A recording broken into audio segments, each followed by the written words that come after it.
This world is a place where the blood of the meek is spilt, and the ones who drink it are the strong. In a dark forest, a single stag-like creature is feeding, and two men are on the hunt, an older one instructing the younger one to shoot like he was taught previously. His hand quivers as he pulls back the arrow, but suddenly, a loud thud permeates through the forest, causing the stag to flee. The man begins to cry out, as Johann has just broken his very precious bow. Johann scratches his head and notes that this thing snapped way too easily. Was it not because it was too old? The old man cries as he bought that brand new exactly 1 week ago. He knew it from the moment he said he wanted to learn hunting for no reason. He is a noble, so why does he insist on becoming such a lowly profession? He could have learned swordsmanship instead. Johann tells him that swordsmanship doesn't make money until one gets hired. But whatever, they should move somewhere else. Deep in his thoughts, Johann thinks that he needs money to survive in such a rotten and depressive world. His full name is Johann Eitz, birth name Kim Johann. After dying in a tragic accident, he reincarnated in this world. Being reborn as a noble wasn't such a bad thing. However, right now, he's dead last when it comes to the family hierarchy. He will probably not inherit the name nor the wealth. If he's lucky, he won't get stripped naked and thrown out during his siblings' power struggles. Suddenly, the old man tells him to stop, as he just saw a pack of wolves, which he makes flee with one placed arrow. Unfortunately, the world he reincarnated into is a very realistic medieval era. He sees the corpse the wolves were nibbling on, thinking that this is a cruel death, to not be allowed death's rest. He wonders if it's someone from their village, and the old man cannot say, although one thing is certain, the weak are nothing but prey to the strong. Johann suspected this. To avoid becoming prey in this age, he desperately needs money. When he first arrived in this world, he hoped he would awaken with some type of amazing cheat ability. But eventually, he understood that it doesn't exist here, so he changed his goal, and that goal is money. If he has money, he can leave this territory and do whatever. He could become a merchant, or even a free farmer. Money is all that he wants. It's everything, no matter what. He will scrape off every coin. The old man finds something interesting. The medicinal herb they talked about earlier, the little devil grass, is a rare herb, excellent for stopping bleeding and boosting alertness. Before he can finish his explanation, Johann yanks it out of the tree, noting that it must be expensive, and puts it in his bag. The old man notices a pouch next to him and asks if he dropped it, but Johann says it is not his. Someone else must have dropped it. The old man thinks that's not possible. Nobody comes this deep in the forest except them. That's when he realizes, and a scream breaks out, someone pleading for anyone to help. They both rush to the scream and find a little girl climbing up in a tree, and below, a whole pack of hungry wolves. The old man recognizes that kid as Robert's daughter, Dell. Why is she so deep in the forest? The hungry wolves turn to them, and the old man thinks that there are way too many. They cannot handle this alone, so they should fall back and call someone else. Instead, Johann just sprints forward, the old man telling him that it's far too dangerous. Those are not ordinary wolves. They are accustomed to the taste of human flesh. Johann tells him it's fine. He will draw their attention while he rescues Dell.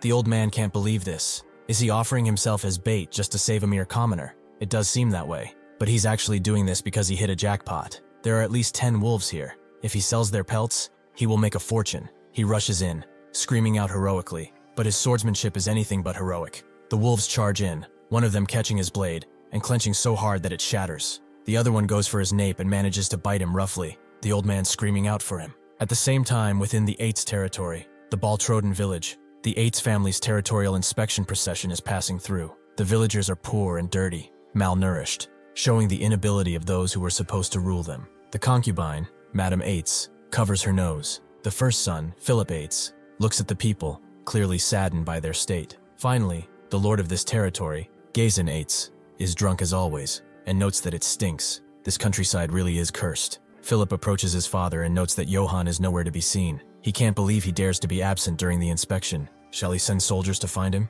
Gessen tells him to forget it. Why waste time searching for a dimwit? If he dies somewhere like his wretched mother, what concern is he? Suddenly, he spots a pile of straw stacked at the village entrance and asks why it's there. The villagers apologize. Behind it are traces of Johann's training. They covered them, as they looked unsightly. Since he is curious, Gazen takes a peek, but his eyes widen at what he sees. An entire field of trees punched into bits and pieces. The wolf that bit down on Johann is confused. He didn't actually bite his nape, but his hand and his fangs cannot get through. Johann expected this. Fighting with a sword really is not his style. He sends the wolf flying and notes that he will fight in his own way. This is survival of the fittest. To avoid becoming prey in this harsh era, he needs money. And to earn that money, what he needs most is strength. Strength overwhelming enough to transcend the limits of a human. The old man is shocked by what he is seeing. Johann is sending the wolves flying and even ripping them apart with only his hands. He has never seen such strength, not even in the mightiest knights. When he first got here, he had no choice but to accept it. Life in this world was not easy. His brothers that were of a higher rank than him beat him constantly, showing off their status as they insulted him. Naturally, he began to understand just how merciless this world truly was. Even if he gets beaten to death like this, in the end, nobody will really care about it. The only person he could rely on was himself, and that's when he thought, what does he need to survive in a medieval world? Fortunately, he had one advantage over the people of this era: his past life as a modern student who studied endlessly for jobs and countless exams under his belt. Because of that, his brain held knowledge that medieval people could not even imagine. He decided to use that knowledge. He used exercise science and high-intensity training, crafted a perfectly balanced diet, and also made a training regimen based on modern exercise and practiced close combat martial arts. With this, his endless training accumulated, and after several years, he was strong enough to level a tree. With each training session, his body displayed even more strength. Whether this strength was a blessing or a new trial, nobody knew as time passed. Johann finishes off the last of the wolves, and the old man picks up Dell, who calls him Uncle Joseph. He turns to Johann and notes that he was incredibly reckless.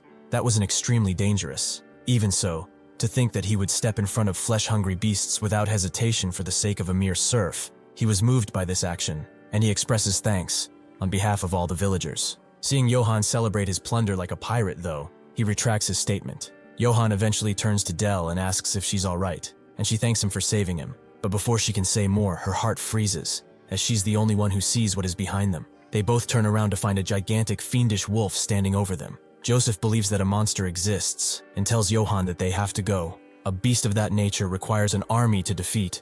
Johann thought this world was just a normal, run-of-the-mill medieval world, but there were monsters here. He guesses this is their leader. He apologizes for killing all his underlings. Wolf pelts sell at a high price, so he hopes he understands. The beast growls at him, and Johann can sense it. This thing is seeing him as prey. However, that doesn't matter to him. He dodges out of his bite and picks up a hard rock, throwing it directly at the eye of the beast, giving it a scar right on its right eye. Johann didn't want to actually scratch its hide. The price will drop. Becoming increasingly annoyed, the beast lets out a blood-freezing howl. They all cover their ears, but even Johann suddenly loses his strength and falls into unconsciousness. After a bit, he sees something. A burning field, and two warriors fighting, with one of them being decapitated. Suddenly he wakes up from this bad dream, but he doesn't remember what happened. What happened to that beast? Has it truly left? He sees that Joseph and the girl are safe too. He can't say for certain what actually happened, but monsters could appear again, so he'd better leave with this too. He wanted those wolf pelts, but it's best if he leaves. He walks through the forest under the full moon. He gets to the village and sees that it's still bright. Maybe they are searching for Dell. Even if he didn't mean to, he did save her, so maybe he gets some points from his father? Perhaps he will name him his successor after all? Yeah, no way would happen, but at least he should get appointed to the guards. He wouldn't have to worry about food anymore then. Suddenly he sees a torch and a bunch of people in front of him, with Philip in the front. He demands to know where he has been. How dare he disappear on the day of their father's inspection? Johann completely forgot that it was today, and his father calls him an insolent brat as he descends his horse with difficulty. Johann tried to apologize, but his father told him to shut up. How dare he ignore him? He will crack open those insolent skulls of his for this disrespect. Johann damns it all. He barely made it back alive, and now he has to listen to this crap? But perhaps he can make an opportunity out of this. He begins to use his technique, the ultra ass kissing. He was not absent from the inspection on purpose. He was late because he was saving people from the forest. Dell's father rushes out of the crowd to hug his daughter. He had been searching for her everywhere, and he's really glad that she's all right. Johann asks them to listen. Dell was surrounded by a dozen human-eating wolves in the forest. He fought to save the child, and he defeated the wolves. He was unable to participate in the inspection, but he believes he's done his duty as a son of this household. If he could forgive him just this one, he would continue to do his best, for the safety of the estate, and perhaps give him a guard position too. Johann thinks that was perfect. He would have hired himself right there. His father can't help but laugh. If he really defeated a dozen wolves, where are they? Did he expect him to believe what he says without proof? Johann is kind of annoyed and says he's not lying. He even met a great dark wolf. His father tells him to shut it. How dare he live in front of him? He will rip out his tongue. Johann asks if he wants a duel or something. He can prove his skills. Even though he doesn't like the bastard, he's still his father. He did not want to fight him for no reason, but he has no choice. His father agrees. If he's skilled as he says, he should raise his sword. They will duel with nothing but a weapon. Johann is confused. as this bastard never taught him how to wield a blade. Johann unsheathes his sword, but he forgot that he had broken it. His father sighs and tells Philip to lend his. As he does, Philip tells Johann that it is not too late to ask for forgiveness. That is the only way he can make it out of here alive. Johann believes that he did nothing wrong, and most importantly, a man doesn't just run away. He hopes his father will learn from this duel. He thinks this is for the best. If he shows the people how skilled he is, even he will acknowledge him. He charges in, his father shocked at the monstrous aura he's emanating, and he blocks. Due to the difference in quality, the blade shatters against the axe, sending tons of shrapnel towards both of them and making Gason kneel. Due to this, he charges in, thinking that this is a straight insult. Does he know why he didn't teach him how to wield a blade? It's because he would still be a useless piece of crap. No matter how hard he tries, he will never surpass him. This estate is his, and his alone. Nobody will take it from him, not even the Emperor. Johann wonders what is going on. Has this bastard lost his mind from the alcohol? But that's not important now. He can't see well because of the blood. Philip screams out for his brother, as Gason goes directly for his forehead. Johann managed to block it with the broken sword, but even that breaks. He has officially lost. Gason tells him to know his damn place. If he ever sees his ugly mug again, he will bash his head in. With that, he leaves. The villagers going up to Johann to see if he is okay. Later, inside the chapel, Father Valberg screams out, as that was totally unfair. Johann tells them to keep quiet as someone might hear them, but he doesn't care. He's from the Vatican, so he doesn't care. A knight should have honor. How could he treat his son in such a way? Johann says that he's fine. At least he's alive. Valberg continues to scream out, as that bastard was in a full set of armor. Johann laughs, and then looks down, sighing. That's just how reality is. He never learned how to use a sword, but he didn't know he was so powerless. Valberg tells him that Gason has been in many battles. He inherited the techniques of the family, and he has experience. He never stood a chance. He heard Brits in the estate next over illed 300 serfs on his own, which Johann thinks is amazing. Technology really is important, he thought. He could easily defeat his drunkard of a father since he fought a huge black wolf. Valberg asks if that really is true. Did he truly see a black wolf? Johann, confused, says that he did. Joseph and Dell can confirm that fact. What's wrong though? What's so important about that wolf? Valberg takes out a book and explains that ever since long ago, black wolves have been seen as taboo. The priests have come to call them omens of death. According to century-old stories, black wolves come bearing only death and blood. Johann doesn't believe in stuff like that, but maybe the black wolf was a premonition of the duel that just happened. Valberg guesses so, but he shouldn't worry. The stories about black wolves are just that, stories. Perhaps God is guiding him, since he is a pure person who puts others above himself. Johann wonders, is that really who he is? Meanwhile, near the Eights estate, the Brits' barony, there is fire and brimstone. People are screaming out as they are slaughtered, but their attackers provide no mercy. The soldiers wonder why they try to run away. They are going to die anyway. Anyway, this is rather cruel, killing everyone in the estate and burning their bodies. Most soldiers don't care though. They just do their work and get paid. Somewhere in the estate, a woman kneels to Sir Karamov, reporting that the mercenaries have finished cleaning up, and they have found the seal ring of the Brits family. Karamov grips it, and notes that he had high expectations for Brits. He heard he took down 300 serfs on his own, but he barely lasted 2 attacks, and he wasn't even useful as a toy. He, Karamov, the sword of the Holy Empire, the proxy of his Imperial Majesty, and the recollector of the seals, decrees that he will punish all the corrupt nobles, as is the wish of his Imperial Majesty. All who are with the Emperor will be bathed in gold and honor. They will kill, steal, and burn them all, and their next target is the Eights estate. As he sleeps, Johann sees the same scene that he did with the Black Wolf. Someone is fighting a mighty warrior, but try as he might, he has no chance against him. His blade is much weaker, and the mighty warrior cuts through it, proceeding to take the head of the weaker now. As the head rolls on the cold ground, Johann sees who the weak warrior was. It was him all along. He wakes up in a cold sweat. In his room, it was all a dream after all, but something doesn't sit right with him. Ever since he saw that black wolf, he's been having the same nightmare for days on end. He also remembers what Valberg told him of the black wolf, it being a bad omen, who brings only death. Surely though, that's just some stupid superstition. The priest said it's just a tale from a legend. It's not like he ever did anything bad or anything to the black wolf, right? That's when he remembers that he hurled a rock in his eye, making him sweat even more. But whatever happens, happens. He shouldn't just ruminate like this and go train. As the sun rises in the beautiful valley, Johann continues his training, but he is interrupted by the second and third ranked sons. It seems he already forgotten what his father told him. If he doesn't want to die, he should hide away. Even after they beat him senseless, he crawls out again, barking like a dog who can't do anything. He's acting tough, like breaking a log is impressive, but that's just a lowly trick, as a lowborn like him couldn't possess any real strength. As he hears this, Yofan smiles and rips apart the tree he was beating, making the two shocked. He looks back and asks if they said anything. They should come closer and repeat it. They run off, promising to tell father everything, and Johan wonders how they can live with so little thought. They ought to prepare to make a living. Whatever, he shouldn't worry about them and go back to training. Suddenly Philip arrives. Noting that it's true their father has no intention of appointing him to any position. Johan figured as much. He still didn't kill him, so it could be worse. Philip thought he would be disappointed, but Johan doesn't really care. He will find another way to make a living. Philip tells it how it is. Their father fears him. He is undeniably strong, very strong, and that strength is a threat to him. He wants obedient children like him, but he is different. He insists on living by his own principles. He believes that one day,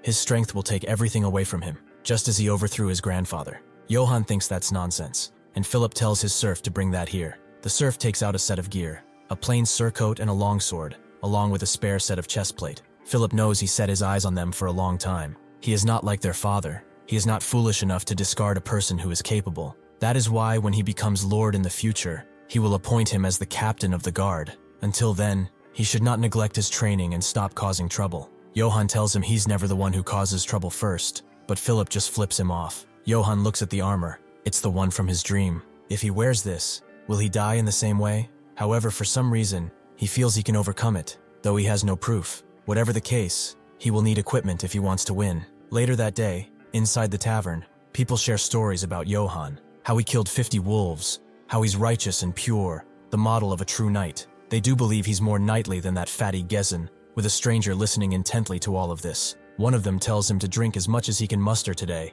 as drinks are on him. He's giving out drinks because Johan saved his daughter, like the righteous person that he is. The villagers ask who he is. They haven't seen him around. The person laughs. They were insulting their lord in front of a stranger, and it seems that they are not afraid of anything. He finds their story interesting, however, so he wants to know more about this Johan of theirs. He skips happily through the town. Philip will appoint him guard captain after all. He's on the Golden Road. Suddenly he sees someone who is clearly drunk, and as a future captain, he cannot ignore a citizen. He closes in and notes that he will escort him home, as he will definitely catch a cold if he stays here. Suddenly, he feels something cold closing in, and a sharp blade is held against his neck, taking him by surprise. Johan wonders who he is. An assassin sent by Gezin? If it were that, though, he would come to the end of it himself. Who is this madman? Philip wouldn't do this, right? He cannot even guess who he is. Johan asks what he wants. Is it money? He will give him money. The assassin notes that he has more than enough of that. He just wants to ask him a question, and if the answer is not wise,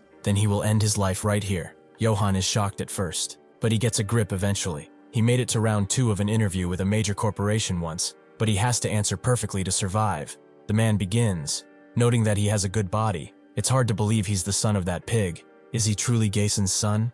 Johan wonders just what kind of question this is, but he doesn't make the rules here, so he answers like he would in an interview. Sometimes, a lion can be born from a pig's bloodline. The assassin stays silent, making Johan think that this is the end, but suddenly he laughs. That answer is quite to his liking, it seems, and since it's to his liking, that means that he is now his. Johan's eyes widen, as what does that even mean? This assassin is Kegel. He is the Empire's greatest assassin and the Nesso's guild poison master. He perfected his swordsmanship through countless assassinations, and because his movements were akin to a serpent, he later became known as the Venomous Serpent. However, even though someone like that had problems, he could not find a successor to inherit his swordsmanship. He searched everywhere, but only worthless insects who could never succeed him were all that he found. Some showed potential, but they refused to learn from an assassin, so he ended their lives. More than 30 heirs of knightly families died at his hand, all choosing death in the name of honor. Growing impatient, Kegel sought the Witch of the Empire,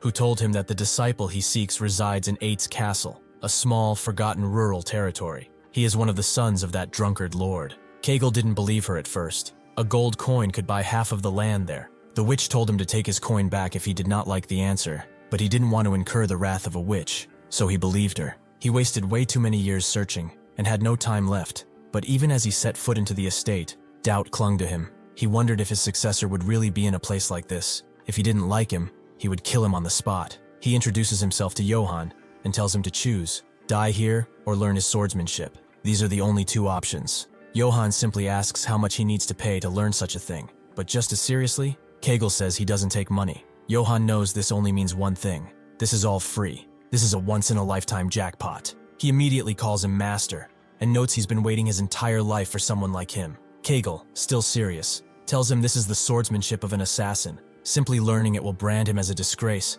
the same as any family. Johann doesn't care in the slightest. He just wants to be taught. Kegel accepts, thinking that this is a first, and Johann also notes that he mentioned he has coins. So if he learns well, could he get an allowance? Kegel doesn't know how to answer that. This brat really is something else. At the castle, Gayson leaves, since the inspection is done. Both the concubine and Philip say they will take care of the castle, causing them to bicker. The concubine notes that no matter how much he struggles, the castle will be hers, and Philip tells her he will be the next lord. Gayson is sick of them arguing all day, and tells them to do anything at this point. He doesn't care. Philip notes that Johann has not returned. What should they do? Immediately, Gayson screams, telling him not to waste time on him. The death of a weakling is of no concern to him. Philip understands and apologizes, but thinks about Johann and wonders what he is doing. At the same time, near the forest, Kegel wants to see how skilled he is. Johann asks to borrow a sword, as he breaks them often, and Kegel hands him one. This answer makes him think that Johann is reckless.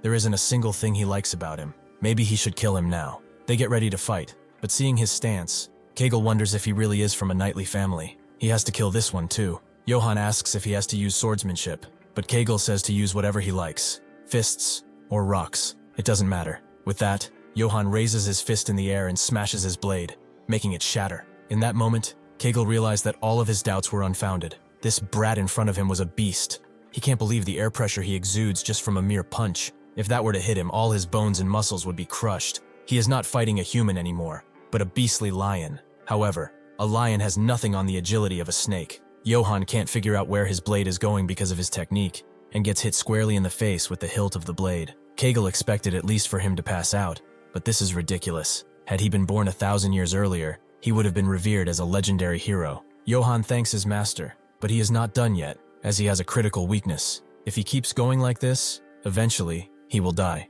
Johann sits up and asks what he means, so Kegel tells him. It's obvious he cannot control the strength he possesses, and that will eventually kill him. Johann doesn't believe it. It's not like he's attacking himself. In response, Kegel pulls out another blade and tells him to charge in again if he is so confident. If he manages to break his sword, then he will give him gold. Hearing this, Johann immediately rushes in, clashing blades with Kegel, but his blade immediately shatters into small pieces. This is just like when he was fighting his father. Kegel hopes he understands now. He just lost to his own strength. He will have to learn to control that power. Otherwise, sooner rather than later, he will die. Johann asks if he purposely shot this fragment in his chest, and Kegel confirms as such. It's easy once he's proficient with the sword. Johann understands it now. He needs to learn to control, and he will do so to avoid death, since he is the future guard captain of Eights after all. Kegel notes that if he learns how to restrain his power, even something like this is possible. Using his sheathed blade, he manages to cut right through Johann's armor. This is something even he can do once he learns to control his strength.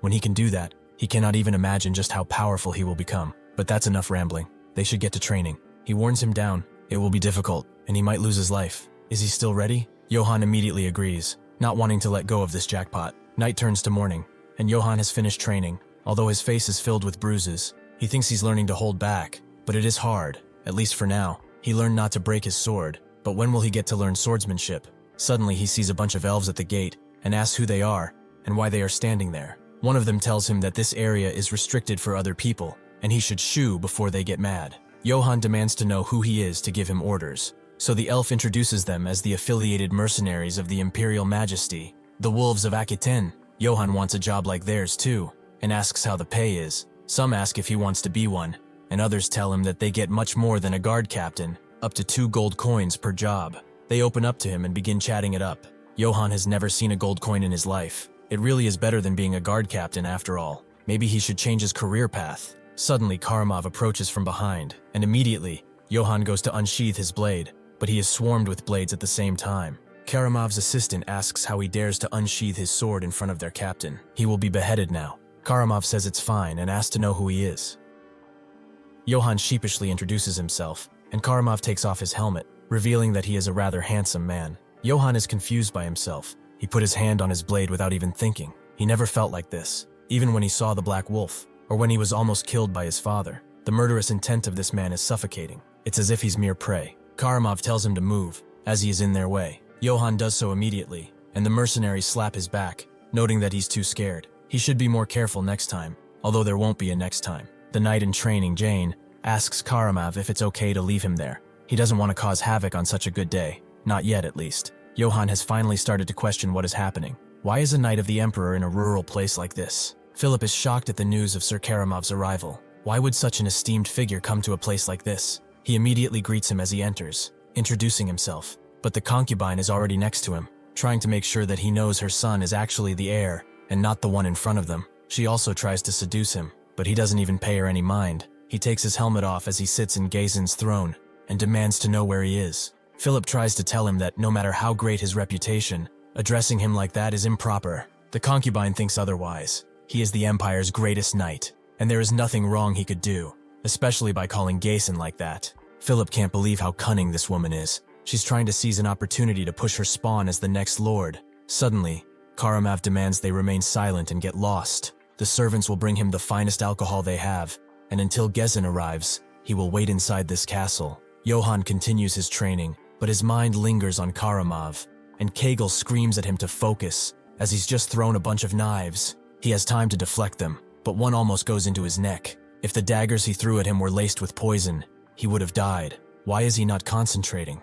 Johann explains that recently, knights claiming to be the Emperor's personal knights came to the village, and something feels off. This is the Eights family territory. No matter who they are, even Imperial knights shouldn't be able to shut the gates and control entry like that. Kegel asks why he even cares in the first place. Karamav is the Emperor's direct knight. He is the strongest warrior on the continent, the core power of the Holy Empire, and even the armor he wears is something legendary. Johann asks if he is stronger than he is, and Kegel notes that if he ever had to face him, he would just turn around and run without hesitation. Johann tries to say that the results of a fight can be known only after fighting, but Kegel tells him to shut up and know his place in this world. Right now, he cannot even control his own strength. He's just a dim-witted brat that doesn't know how to wield a sword. Johann grips his blade tighter, noting that he will do it, making Kegel sigh and then tell him to charge. With that, the training continues, Kegel screaming at him to do it again every time he fails. Johann wonders why it's not working. It's not even a real sword, just a scabbard.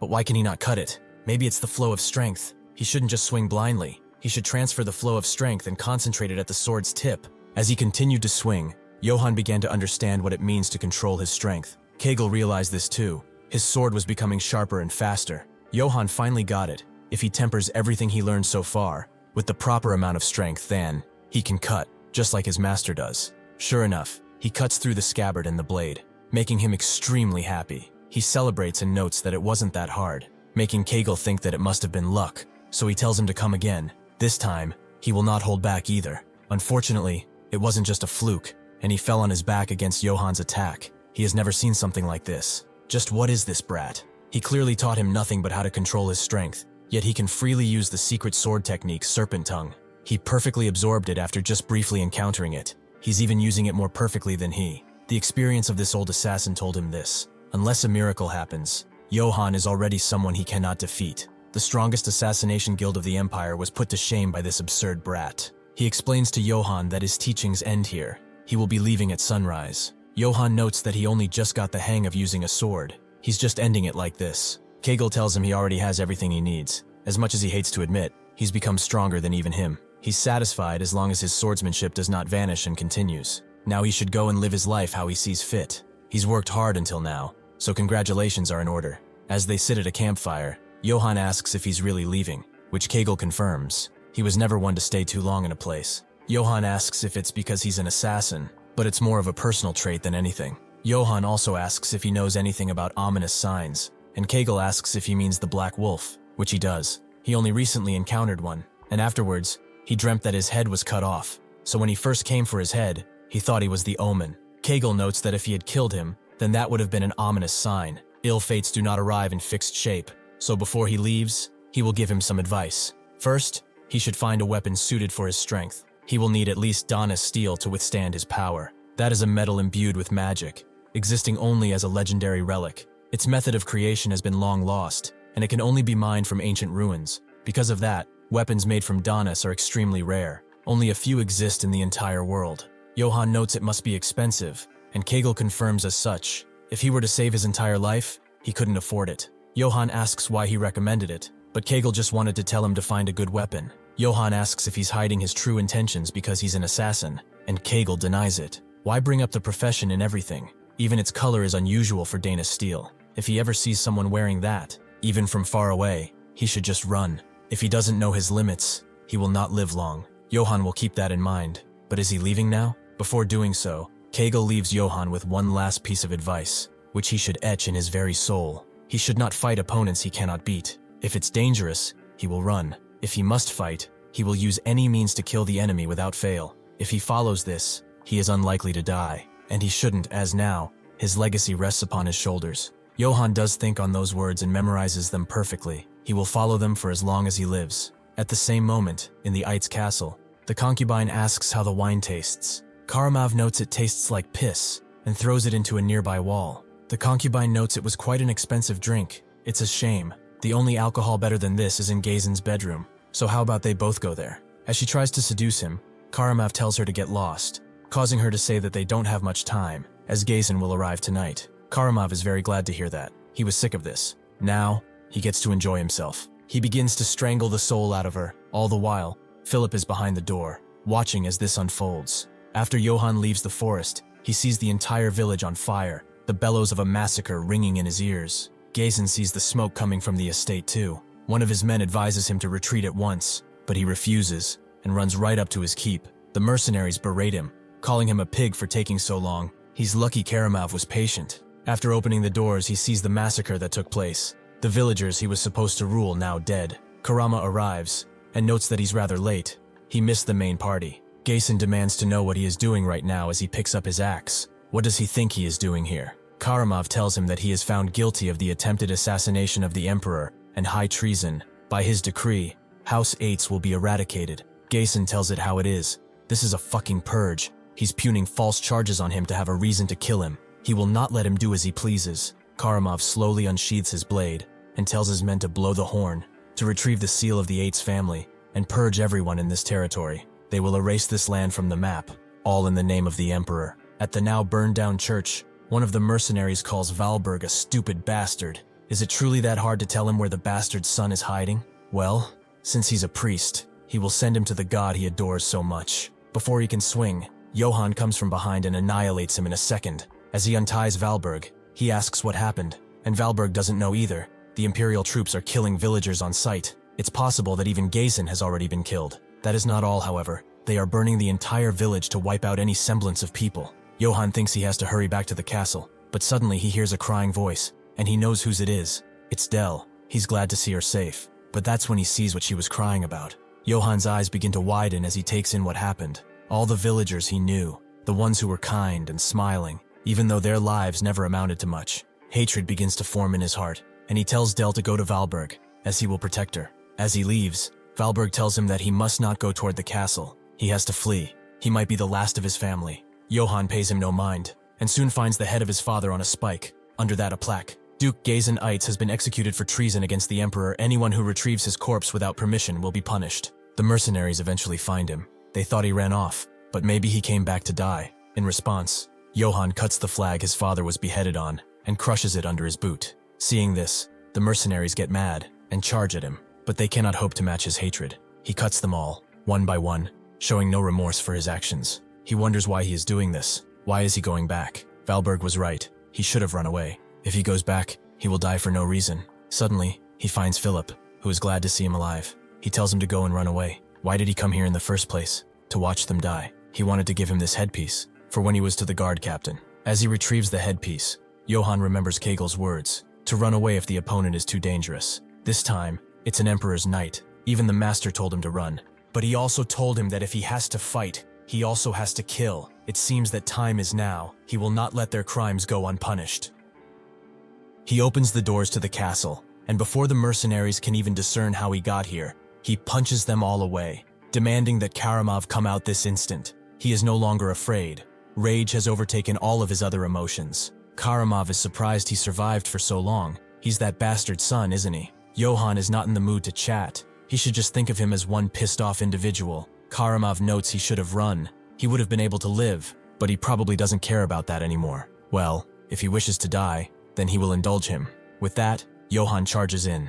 They exchange blow after blow, but eventually Karamov cuts through Johann's sword, who immediately retreats and picks up a new one. Karamov thinks this is fun. They continue this cycle a few times. Johann's blades getting cut again and again, but Karamov can't seem to land a hit on him. He is quite an interesting person. He's far more than Brits ever would be. As Johann throws a dead mercenary at him and he cuts it, Karamov thinks this is enjoyable. He wants even more of this. Johann indulges him and tempers his strength enough to actually cut through his armor, causing Karamov to recoil back. Did this bastard just cut through his Donna's steel armor? His arms begin to shake as Johann picks up another blade. This is impossible. Humans are incapable of harming this steel. Johann charges in again. This time he is on the offensive. Karamov has never seen such strength, but it is just that, strength. He only swings widely without finesse, so he thrusts in, making Johann lose another blade. As he suspected, he cannot even block a simple thrust properly. He's swinging purely by instinct, without technique. Did Gessen never teach him swordsmanship? Still, he is dangerous, and must be finished off now. If he uses that wide slash again, he will deflect it before cutting off his head. Instead of doing that though, Johann unleashes the serpent technique, moving with such swiftness that Karamov cannot hope to react, and he gets cut up. In this vulnerable position, Johann is also able to punch straight through his invincible armor, causing Karamov to gush out blood. He falls on one knee, barely able to hold on. He recognizes this as Kegel's technique. This bastard was hiding his true skill all along. He let his guard down, damn it. He continues coughing blood, the wound proving to be almost fatal.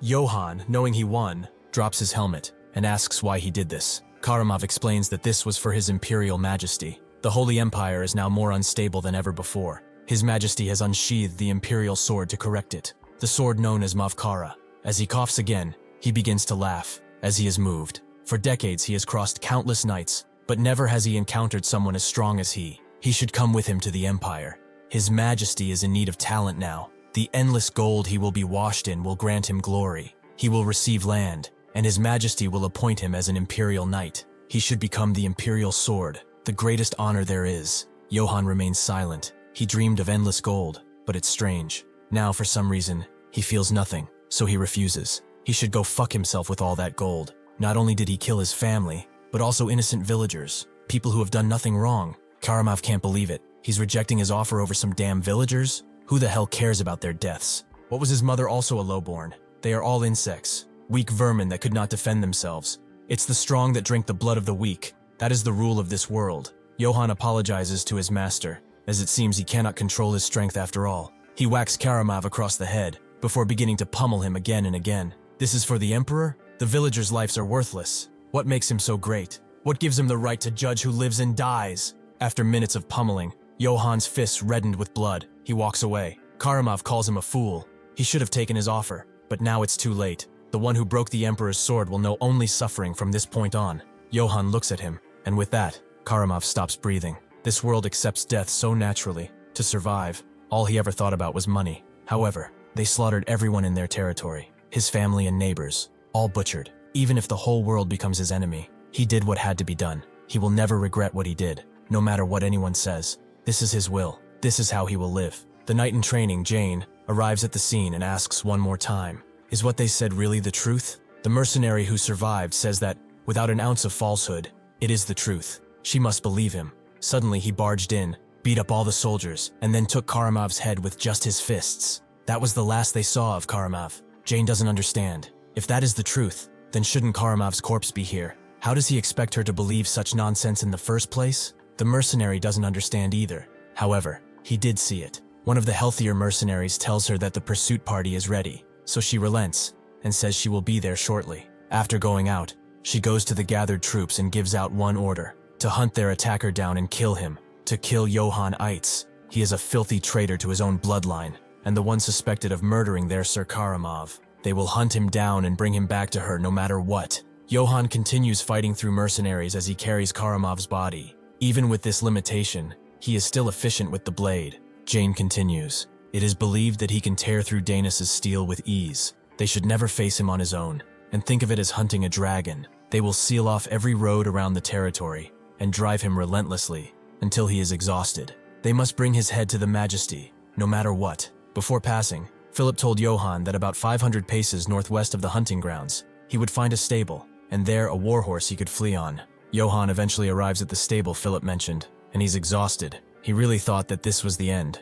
He thought hiding Karamov's corpse would stir up confusion, but the pursuit party caught up much faster than he expected. Still, since his armor served as a makeshift shield, he should probably keep carrying it until he's completely shaken them off. He opens the stable, and sure enough, he finds Gessen's warhorse, the last gift of his brother. With this guy, he should be able to rest a bit on horseback at least. He should also give him a name, and he knows of the perfect one, and that is Philip. The mercenaries swiftly get to him, however, and since they saw something glowing, that thing probably being Dana's steel, they will search every inch of the area, as they are sure to find him. Suddenly, some of them begin to hear hooves, and sure enough, Johann dashes through them on horseback. The mercenaries try to shoot him, but the armor keeps him protected, and so, Johann rode his horse throughout the night, quickly losing the pursuing party and arriving deep within the Black Forest. He figures this should be deep enough, even though he was a twisted man. Not burying a person just doesn't sit right with him. In any case, his armor really does look quite expensive, and this blade too. It's light yet solid.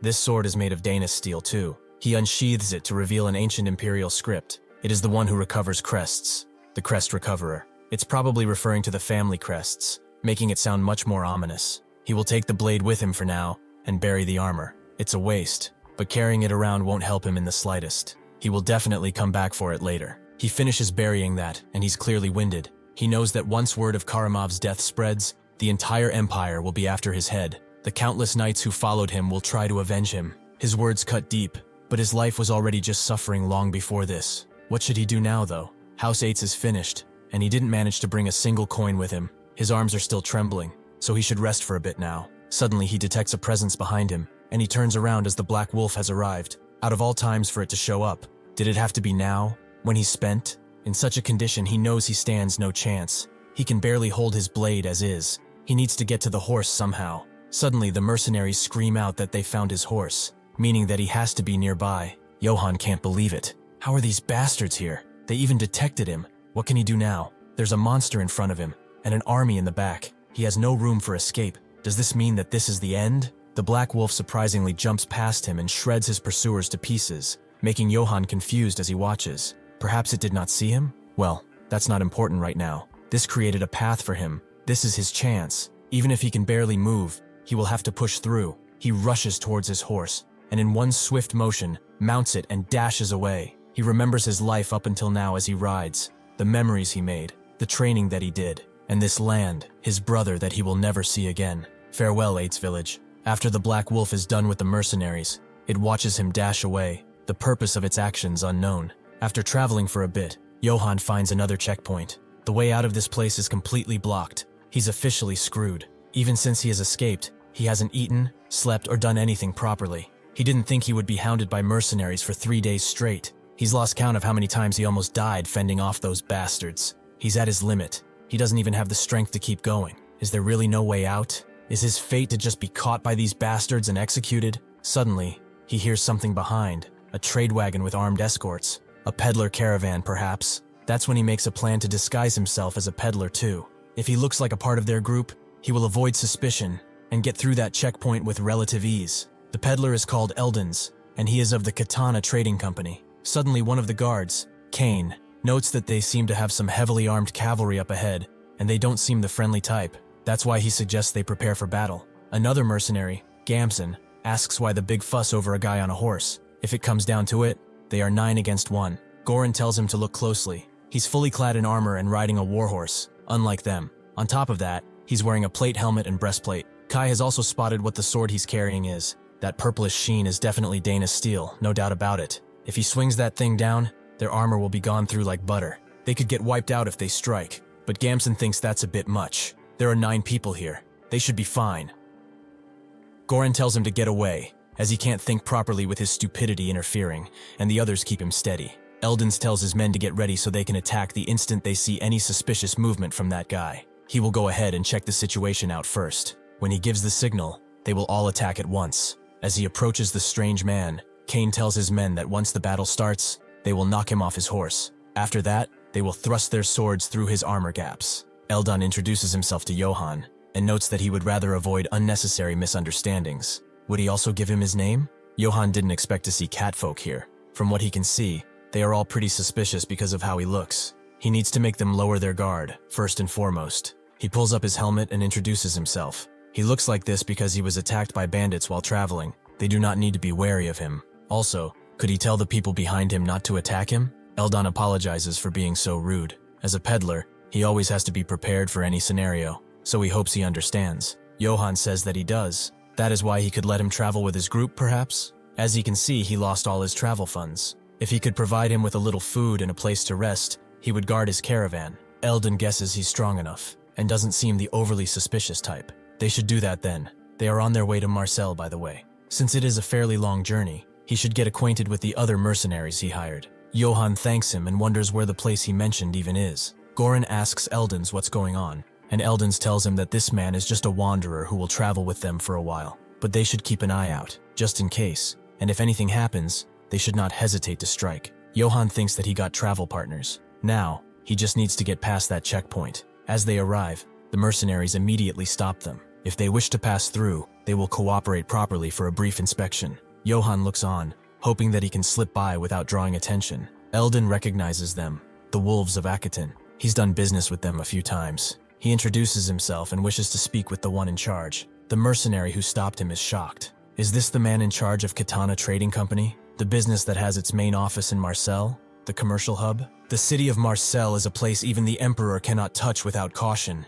He introduces himself candidly, and notes they are just following orders to search for a runaway trader. If he could please cooperate. Johann expected this, but he's still surprised that they put up checkpoints just for him. Suddenly, one of them approaches and tells him to take off the helmet right now. Johann makes up an excuse, noting that he has a bit of a condition on his face. The mercenaries laugh, wondering if his mother dropped him or something, but they would still like to see that mushed-up face. Or perhaps, is he hiding something?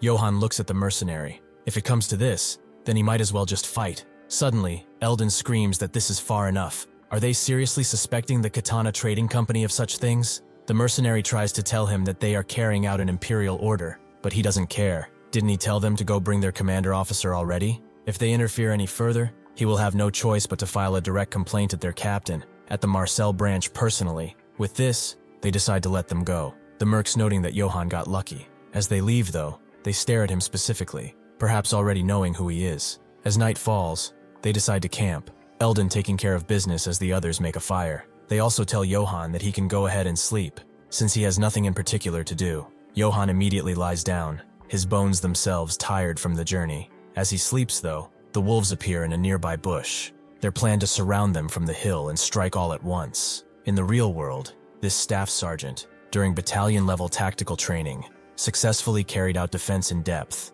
defending against a large company-sized enemy force with only a handful of troops. He displayed outstanding tactical sense and became an example to his peers. Therefore, he was rewarded a commendation and 4 nights and 5 days of reward leave. He graciously accepted this reward. Maybe the army did suit him. Good thing he studied so much strategy. However, there's an outdated top-down culture, murderous duty shifts, and work conditions, like scorching hot or freezing cold. He could endure all of that, however, if it were not for the paycheck smaller than a flea. They will chain him down too, as one can enter the army easily, not so much when it comes to leaving. Johann wakes up.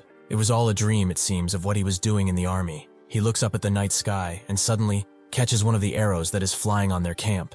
This is an attack. Those bastards are probably after him again. He thought he made it safely, but he has to warn the mercenaries first. He screams out that there's an enemy ambush, making all of them wake up at once. 5 minutes before the enemy alert, Gamson wondered why they were the only ones being worked to the bone. It's only fair to assign that cavalry to sentry duty too. Kai tells him to shut up. Is he telling him to trust some random guy they don't even know with guard duty? Has he not considered that once they fall asleep, that bastard could slit their throats? If he can't tell what actually matters and keep on being reckless, he won't be doing this kind of job for long, that's for sure. Gamson told him that he became a mercenary because he did not want to rot away in some backwater village, because he wanted to live like a real man. However, if he had known they were a bunch of idiots who can't do anything and freeze up against one armored guy, he wouldn't have joined in the first place. Kai asked if he really wanted to die at that moment, but before he could pull out his blade, they heard Johann's screams. Immediately, Kai puts Gamson down as he defends them with the shield, but the rain of arrows suddenly stops. Before he can tell Gamson to call the others, he runs out, crying like a little girl. The others find him, and they are glad to see him alive. They wonder where Gamson is, but Kai says it doesn't matter. Is Eldan safe? They confirm he is hiding under the wagon, but whatever, they should get ready to fight. Johann, upon seeing them, tells them to form a circular defensive line around the wagon. They don't know which direction the enemy will attack from, so they have to stick together. Kai asks who he is to give them orders. They will handle their own end, so he should worry about keeping himself alive. Johan can't believe them, and as they hand each other a shield, he demands one too, as he has fought a similar battle before. Eldon screams to not do that. They don't have enough shields for themselves, and he will have to survive on their own. Johan damns their pride, and suddenly, he sees who is charging in. Not the wolves of Akiton, but just some bandit guard. The mercenaries charge in, Johan wondering who's supposed to guard the wagon if they do that. The mercenaries, however, seem to be just as rabble-rousing as the bandits, who outnumber them 3-1, and eventually, they break through Goran's shield, threatening to end his life. Johan sees this and charges in, his dark blade cutting through the bandits like it's nothing. Johan can't believe this blade, and the fact that it's glowing too. The bandit leader knows what this is. It's absorbing blood, meaning that it's a demonic sword. A peddler escort with a demonic sword? There is no way they can beat up something like that. Johan, seeing an opportunity, introduces himself as Johan Yates of House Yates. Who are they to attack him? Even the mercenaries are surprised he's a noble, and Johan thinks it should be fine. He changed Yates to Yates, so nobody figures it out. The bandits are shocked. They haven't heard of his house, but it's certainly not any run-of-the-mill one, since he has a demonic sword. Johan asks one simple question.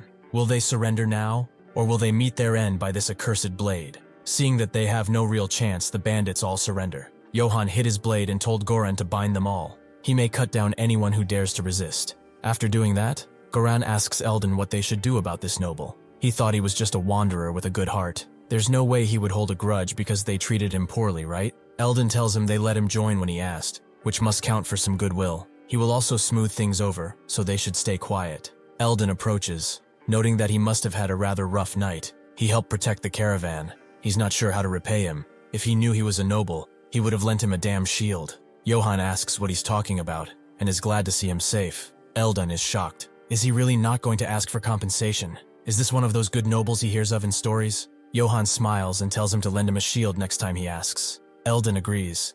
So next time he will give him a shield before anyone else receives one. Johan was also thinking of interrogating them. Could the mercenaries help? Eldon agrees, but now that his status has been revealed, it would put their mind at ease if he spoke more formally. The mercenaries push the leader of the bandits to Johan's feet and ask who he is and why he attacked them. The man explains that they are the private soldiers of House Brits, a house that has been wiped out. A few months ago, the House Brits was suddenly besieged on the charge that they supposedly plotted against the Emperor. Those bastards killed everyone. Men, women, children. They didn't care. The ones who attacked were the Wolf of Akiton. They resisted as much as they could, but once the noble executioner joined them, they had no choice but to run away. The mercenaries wonder who that is, but guess it's the Emperor's hunting dog, Karamov. The leader apologizes. He has committed a crime worthy of death. They never expected a noble would be traveling with a trading caravan. The Imperial army chased them, called them rebels, and the Northerners turned their backs on them, stating that they were being cowardly. Although he cannot justify this banditry, they had to do something. Johan asks them to answer truthfully. Did they attack for no other reason? The bandits deny it. The only reason they targeted this trading company caravan was because it's expensive. Eldon screams out that they are all bastards. Don't they know that delivery for trading companies is built on trust? Do they have any idea how much damage they suffer because of men like them? As the others calm down, Johan thinks of this treason against the Emperor. When he fought Karamov, he said it was all for the Emperor too. Now he's starting to get it. There was never any treason against the Emperor. He just needed some pretext to purge the nobles, an excuse to unleash his hound on them. That for the Emperor stuff was all crap. That bastard deserves the most horrible death. These guys are just in a situation similar to his. They are victims of power, of circumstance. With that said, they indeed became bandits, so he's not really sure what to do with them. Kai asks him too. If he gives the order, they can beat the life out of them to spill more. Johan denies that they have all the information they need. Suddenly, Gamson arrives and says that they should beat them to death, but Kai deflects his mace. They all surrendered to Johan. They do not have any right to punish them, especially not him, who abandoned his comrades and ran away. He agrees, and the bandit leader begs to spare his men. They will never do anything bad again. They just want this mercy, only once. Kai notes that if he says the word, they will be executed on the spot. As the sun rises, Johan tells the mercenaries to disarm and let them go. As they look at him, Gamson asks if he's letting these lowlives live just like that, but Johan tells him to listen carefully. He understands their circumstances. They probably have not done any work other than wielding weapons, but even so, robbing caravans is not acceptable. He too only learned skills to survive. Eldon is even more surprised, a noble learning skills. Johann tells them to look at these men next to him. Do they think these people refrain from banditry because they do not know how to steal? Kai notes that he's only here because Goran pays well. Johann is letting them live, so they should learn skills and find another way to make a living. As they leave, the men all bow, vowing to never forget this kindness. Johann notes they should get going. He doesn't want to get dragged into something like this again anytime soon. On the horizon, the Black Wolf looks on, seemingly following Johann and his exploits with great interest. Before heading to Marcel, Johann's group decided to stop by a small place known as Rutskbeck village to rest a while, as they were all winded, especially Johann. The village chief is informed that the caravan arrived, and Eldon greets him warmly, while the village chief invites him warmly, asking if something happened on the way here. Eldon tells him all about the bandit gang that attacked them.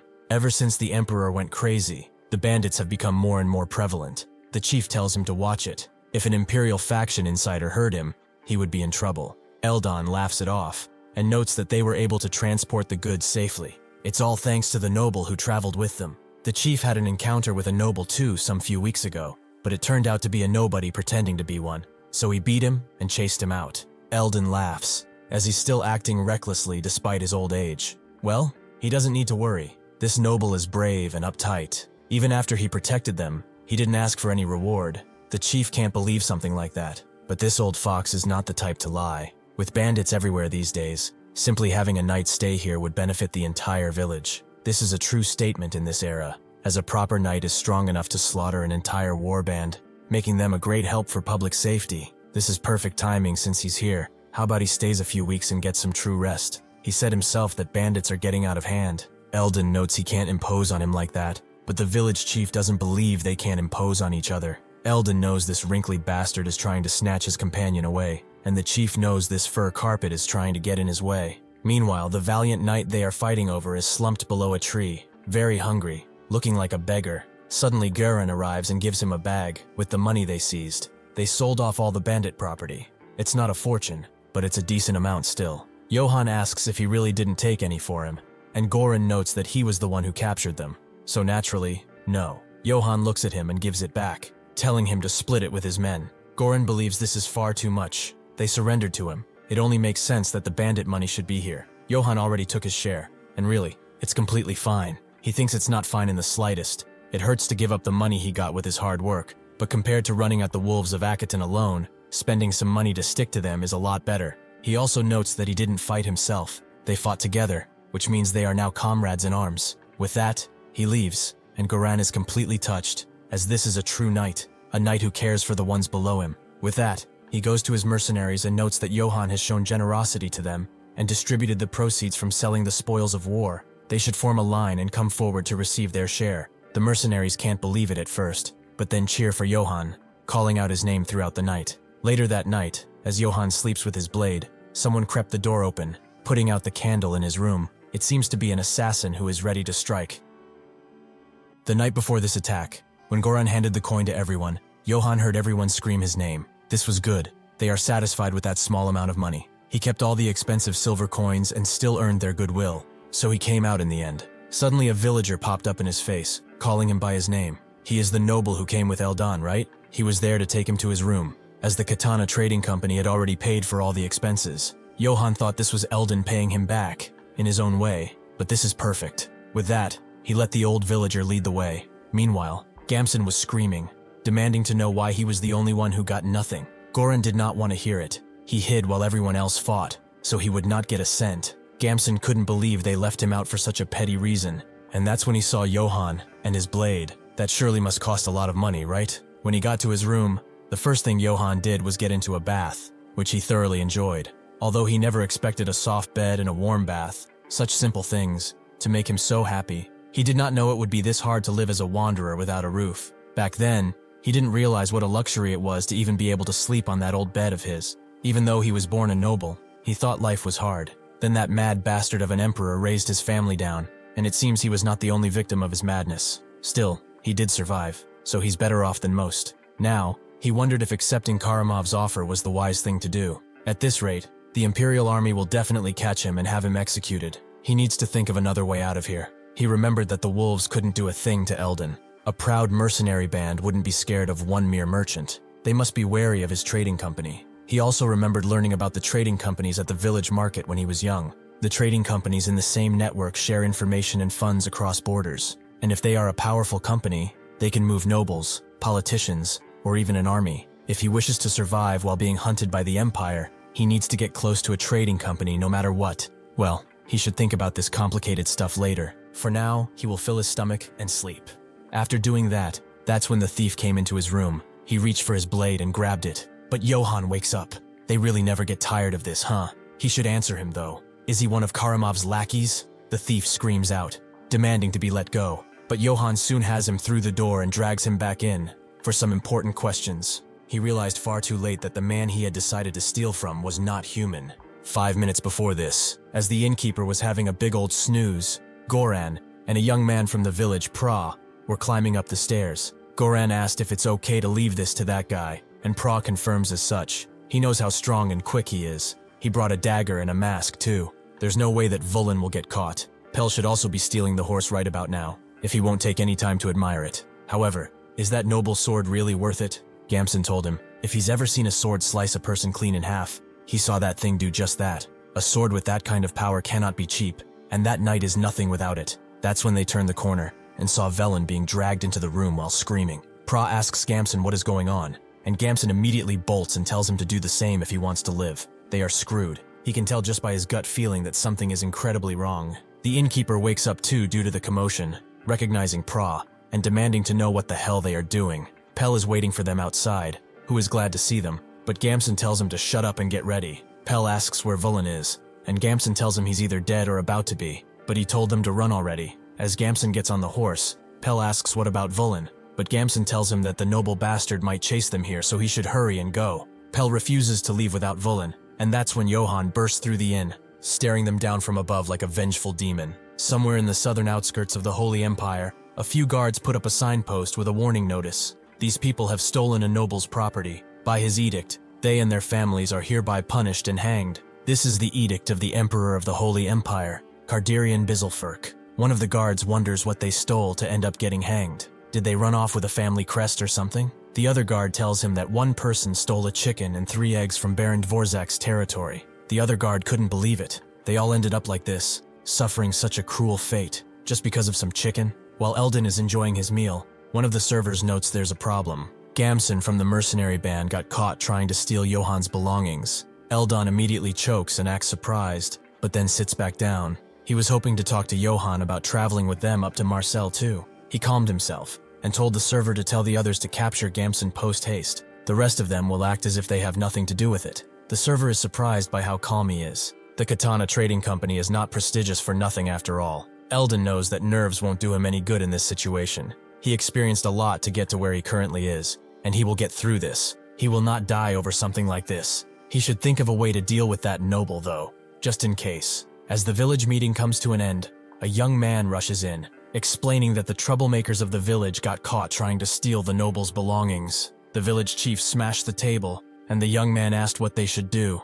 The village chief told him there is one thing to do: gather tribute to offer to that noble. They will throw in one of the slaves they've been holding at the village, too. Additionally, they should prepare to execute the troublemakers in front of the noble. They all rejected the idea, as those kids were their own. He shouldn't decide their fate like that. The village chief immediately smashed his chair down, demanding to know if they were so fucking stupid as to not understand the situation. Have they forgotten the edict of the emperor? They have to make the first move before the noble does. That is the only way to survive. Those who covet a noble's property may have their tongues cut out, along with all their immediate family members, or be sentenced to hanging without trial. Some places had entire families wiped out because of his edict, simply because they demanded 1 chicken and 3 eggs in place of unpaid wages. All nobles are like this. Now what do they think that the nobles their brats messed with is going to do? They have offended a noble, so he will punish them. He might even cut off the hands of everyone in the village while babbling about honor. One of them says this is Count Jarpen's territory. No matter how great his house is,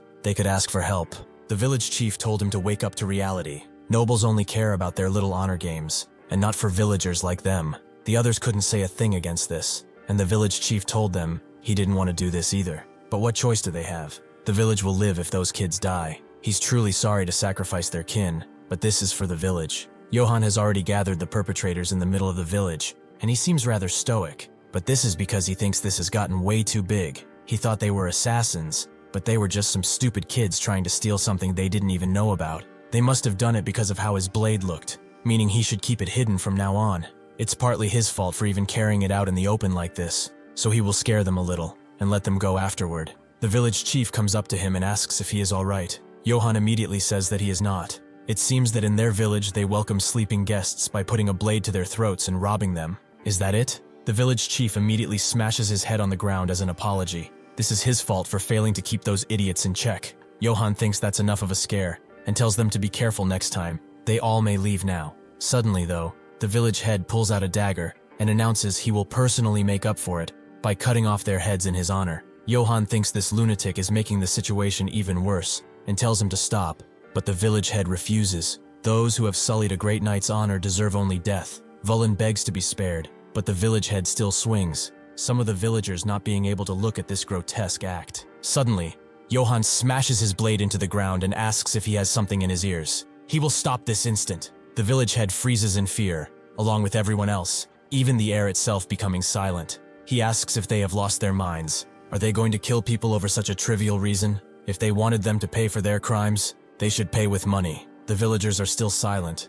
Johann thinking that this was perhaps a little bit too obvious. He rephrases, "How can honor be more precious than the life of a human? They will untie them at once and scram." The villagers fell on their knees to think he would make such a decision. The fathers and mothers of those kids rush to their children, and the village head cannot believe such a noble exists. Eldon was telling the truth. He apologizes to him for thinking he would skin him into a pelt someday. The perpetrators thank him too, as they will never forget his kindness. They fail to realize how honorable he is, and fell victim to the ruse of this moron. Gamson spits on the ground, and upon seeing Kane approach, tells him to hurry up and untie him already. He damns this unlucky mercenary band. He should just get out of here while he can.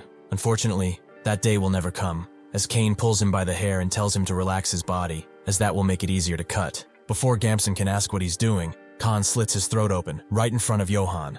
As Gamson slumps to the ground, Johann stares Khan down and demands to know what the hell he is doing. Khan explains that under the Holy Emperor's edict, he has executed the one who coveted a noble's wealth. Johann notes he didn't take his word seriously then. He's sure he said he wouldn't have to see their blood, did he not? Khan tells him that even mercenaries like them have honors and rules they must uphold, as dirty as their profession is. Gamson's cowardly actions trampled on both his and their honor. He was protecting their way of life. He points the hilt of his blade toward him. If he still believes he defied his authority, then he should punish him, as he will accept it with grace. Johann is a bit shocked by this action, but Khan is right. Mercenaries do have honor too. He is just trying to protect that with his life. He seems to put his hand on the blade, making everyone freeze for a moment, but Johann then releases it. Honestly, he failed to consider his position in all of this. He apologizes. The others can't believe it, and even Khan, a noble, is apologizing to him. Johann tells him to put that dagger away though. Khan understands and thanks him for his consideration.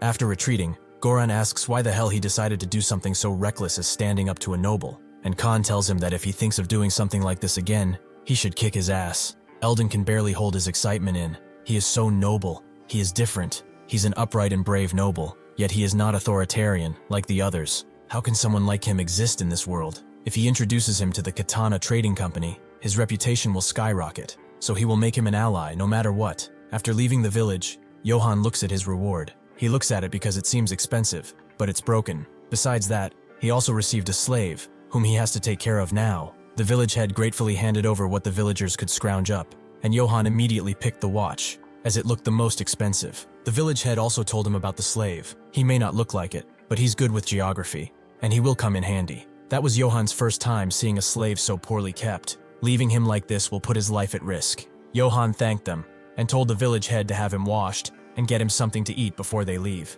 The village head told Godin to rejoice, as he is now in the service of an honorable knight. Even though he took him in, Johann still feels uncomfortable using a slave.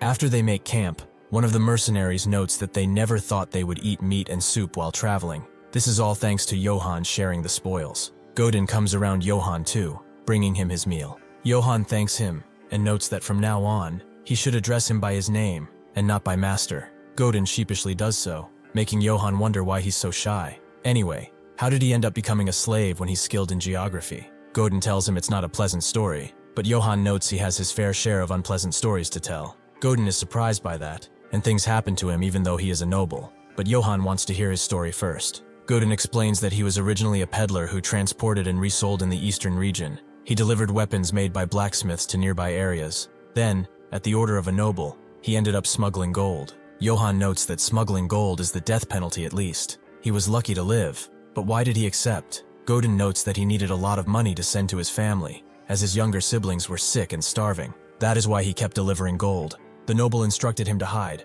but one day he reported him. Johann understands after he served his purpose, he was thrown away to make sure that he doesn't spill. Did he request a trial at least? Godin didn't. Because of the emperor's edict, he didn't even get a chance to speak. Johann damns that emperor and asks if he at least sent money to his siblings. Godin denies it and notes that in exchange for not being killed, he had to do certain favors in front of the guards. He apologizes for crying. It seems that he has dust in his eyes, and Johann tells him that he needn't worry about that in front of him. Johann is mad, really mad, to the point where his teeth are chattering. If one has no power, they will get exploited like a criminal, as if it's everyday life. On top of that, nobody can stand up to the noble's atrocities either. Not the House Brit's private soldiers, who survived by robbing, and not the people of Rutzbeck, who were driven so far that they resorted to sacrificing their own. Not even Godin, who became a slave. He thinks he's incredibly pitiful, but he also does not have the right or time to worry about others. He is being chased by the Emperor's army now, and his life could end at any point. He calls Godin, and notes that they are now comrades, so he shouldn't die. They will survive and live together. Suddenly, one of the mercenaries notes that a monster has appeared nearby, and so he gets up to check it out. Godin was touched by his words, as he never heard those words before. Khan and Goran are already at where the monster is. It's too dark to see clearly, but there is definitely a monster there. Johann stands up and tells them to put their weapons away, as they are in no danger. Johann notes that he will go take a look, making Khan wonder if he will be alright. No matter how brave a knight he is, fighting monsters requires special skills. Even if they lure it into a really prepared trap and fight, they might still not win against such a thing. Goran notes that, unfortunately, their mission is to protect Eldon first and foremost. They cannot take on any risk like this. Johann has felt this aura before, a familiar pressure that makes a person's heart freeze, and those red eyes that permeate through the darkness. It's the Black Wolf of ill omen. It is most definitely him. Last time he saw him, he attacked the wolves of Akiton, and not him. Even though it could charge at him and kill him without making as much of a sound, he knows it won't attack. Johann tells the beast to come out, and it does so. Did he really follow him? Well, he should thank him for the last time. He survived because of that. Goran wonders if Johann knows how to handle beasts, and Khan is not really sure. He has never seen something like this in his entire life of adventuring. The wolf smells Johann a bit before chomping down on his head, but not with any force, just playfully. Johann tells them not to be so startled. Before he can tell them who he is, Eldon says it's the Guide of Dawn, isn't it? Johann asks what that means, and Eldon explains that in the Eastern Empire, there's an old song that goes something along these lines. In the age of great war, on a moonlit night, a warrior gave the wolf a name, the Guide of Dawn. The wolf who received a name bowed its head to the warrior, the Guide of Dawn. Its blue eyes shone in the darkness. When everyone saw the wolf running in front of the battlefield, they all shouted, "The Guide of Dawn." At the end of the war that tore the continent apart, the warrior brought about peace and met his end as a hero. The Black Wolf wept sorrowfully for 3 days and 3 nights at his side, and it set off on a journey to wherever order and heroes were needed. He is the Guide of Dawn. Johann thinks he's mistaking it for something else, as this is the Black Wolf of ill omen. Eldon explains that the Guide of Dawn originates in Eastern Empire folklore. As it passed down through the south, some details were distorted. The Guide of Dawn punishes evil and submits to a hero. That is a line from an old Eastern Empire text. Johann wonders if it really is that kind of being, and Eldon asks if he can pet it just once. Johann tells him to do it, but immediately the wolf growls at him. Perhaps it would be better if he did not do that. Eldon thinks it's only gentle with Johann. But wait, he's sure Eastern Empire folklore had a passage that went, if one gives a name of this divine beast, it will become his vassal. But is this backwater southerner the legendary hero? But that can't be it. Still, he asks Johann if he has given him a name yet. Johann says he hasn't. He never really got the chance. Eldon tells him to do it now. If the legend is true, then something incredible will happen. Johann wonders, though, what name should he give him? Eldon suggests Katana, but Johann doesn't know about that one. But hold on, the last time he saw it was when he buried Karamov, right? In that case, he will be named Karamov. Eldon is shocked by that name, and suddenly the beast begins to change from its dangerous-looking red hue to a divine and honorable blue. Johann is left speechless, as now, he has turned into the Guide of Dawn, Karamov. He goes toward his new master, and Johann notes he will count on him. It seems that Eldon was right. This thing really is astonishing. However, Eldon is now on his knees. Everything is exactly as it's described in the folklore. It's his first time seeing a scene from myth like this. He's respected him from the first moment he saw him. He protected them from the bandits, showed mercy to his enemies, and forgave them with honor. He pays his respect to the one chosen by the Eastern divine beast, the hero of troubled times. Everyone gasps at this revelation. Is Johann really the hero of troubled times? He sighs and apologizes, but he is not the kind of hero he thinks he is. He's just a wanderer from an insignificant house, worried about how to make a living. On top of that, he's being hunted after beating Karamov to death. He apologizes for disappointing him. Eldon says it's no problem, but in any case, may he have permission to introduce him to the Marcel Trading Company so he can at least repay him. Johann notes he said something about Marcel when they first met too, but what kind of place is it, as he has never heard of it in his life? Eldon explains that Marcel is famous as a free trade city. In this region, all cities must first pass through it. More than anything though, it's one of the few cities the Emperor dares not reach. Johann can't ignore his kindness then, and will go with him. He is doing it because naturally the Emperor can't reach it. Plus, trade seems to be active around there. If everything goes well, maybe he can start over as a merchant. Eldon escorts him back to camp while singing that folklore, making Johann hope no weird rumors spread around the trading company about him being a hero or whatever. But that title, the hero of troubled times, it does have a nice ring to it. But whether it's in his past life or not, he's still nothing but a wanderer, struggling to keep his life intact. He remembers Karamov's words again, but it's not like life before he died was real easy either. This time it's just different. This time he will move forward, step by step, with his own two legs. He will go to the city of wealthy merchants, Marcel. Johann is impressed by the city, with Godin noting that he never thought he would come back here. Since they are in the merchant city, Johann guesses they should do some shopping. He sees a cute dog, asking what he's doing over here, and one of the sellers pets it, finding it cute. Johann is glad that the guy looks like just a cute dog to everyone else, hopefully. The day before entering Marcel, Johann told Karamov that a puppy might be fine, but there would be chaos in the city if he brought in a monster like him. Could he wait? Suddenly Karamov glowed with power and got a lot smaller. Johann guessed this was one of his divine abilities, and Godin immediately hugged him. Johann guesses there won't be any issues if he's on that side, but he miscalculated.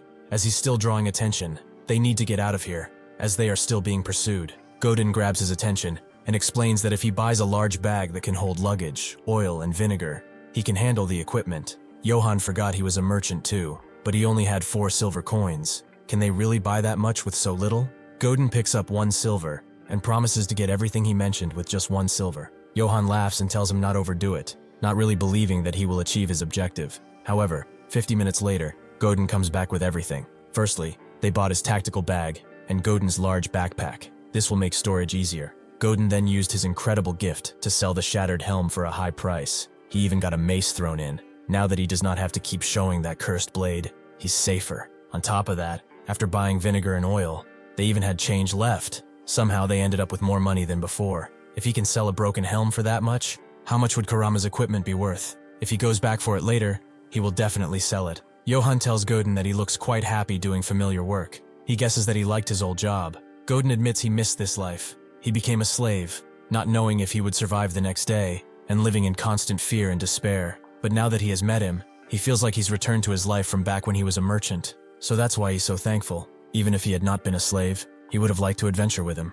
Johann is glad. He will be counting on him from now on too.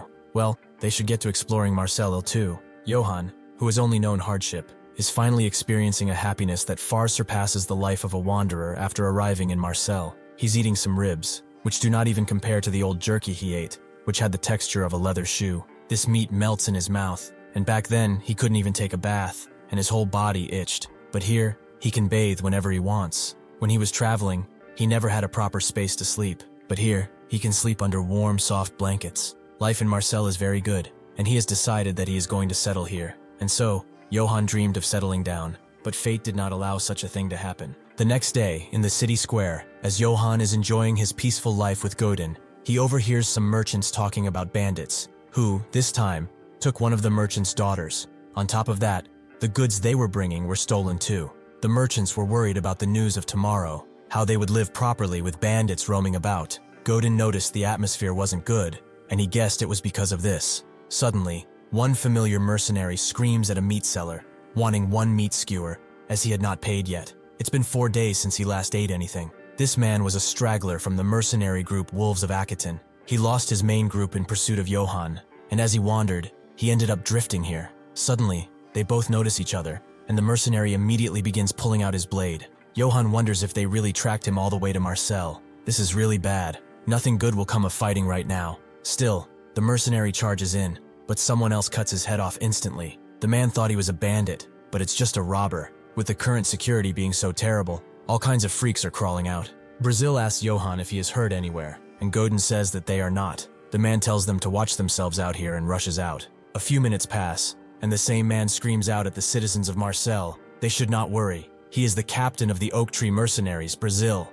He assures them that the 500-strong Oak Tree Mercenaries will wipe out the bandits and make this city safe again. Godin is impressed that he's seeing them in person, and Johann asks if they are that famous. He confirms that the Oak Tree Mercenaries are one of the top mercenary groups in the Empire. They are probably here for the bandits. They must have been hired to wipe them all out. Johann thinks that if that man had not helped him, he might have been exposed. If that happened, there is no way he could have stayed here any longer. With the Empire hunting him, as Karamov said, he should get a grip, as he is still fighting. The only way he can survive is by building a good relationship with the Katana Trading Company, as not even the Emperor dares to touch him. Fortunately, Eldon already thinks of him highly, so he got a chance to interact with them. But what if his identity is revealed before that? Would they still protect him if they learned that the Empire is after him? Not really. If he's exposed before he gets a good relationship with them, he will no doubt die. His goal is clear. He needs to go to the Katana Trading Company and get protection from the Empire. So until he gains the company's trust, his identity must not be revealed. Suddenly, someone asks if he is Johann,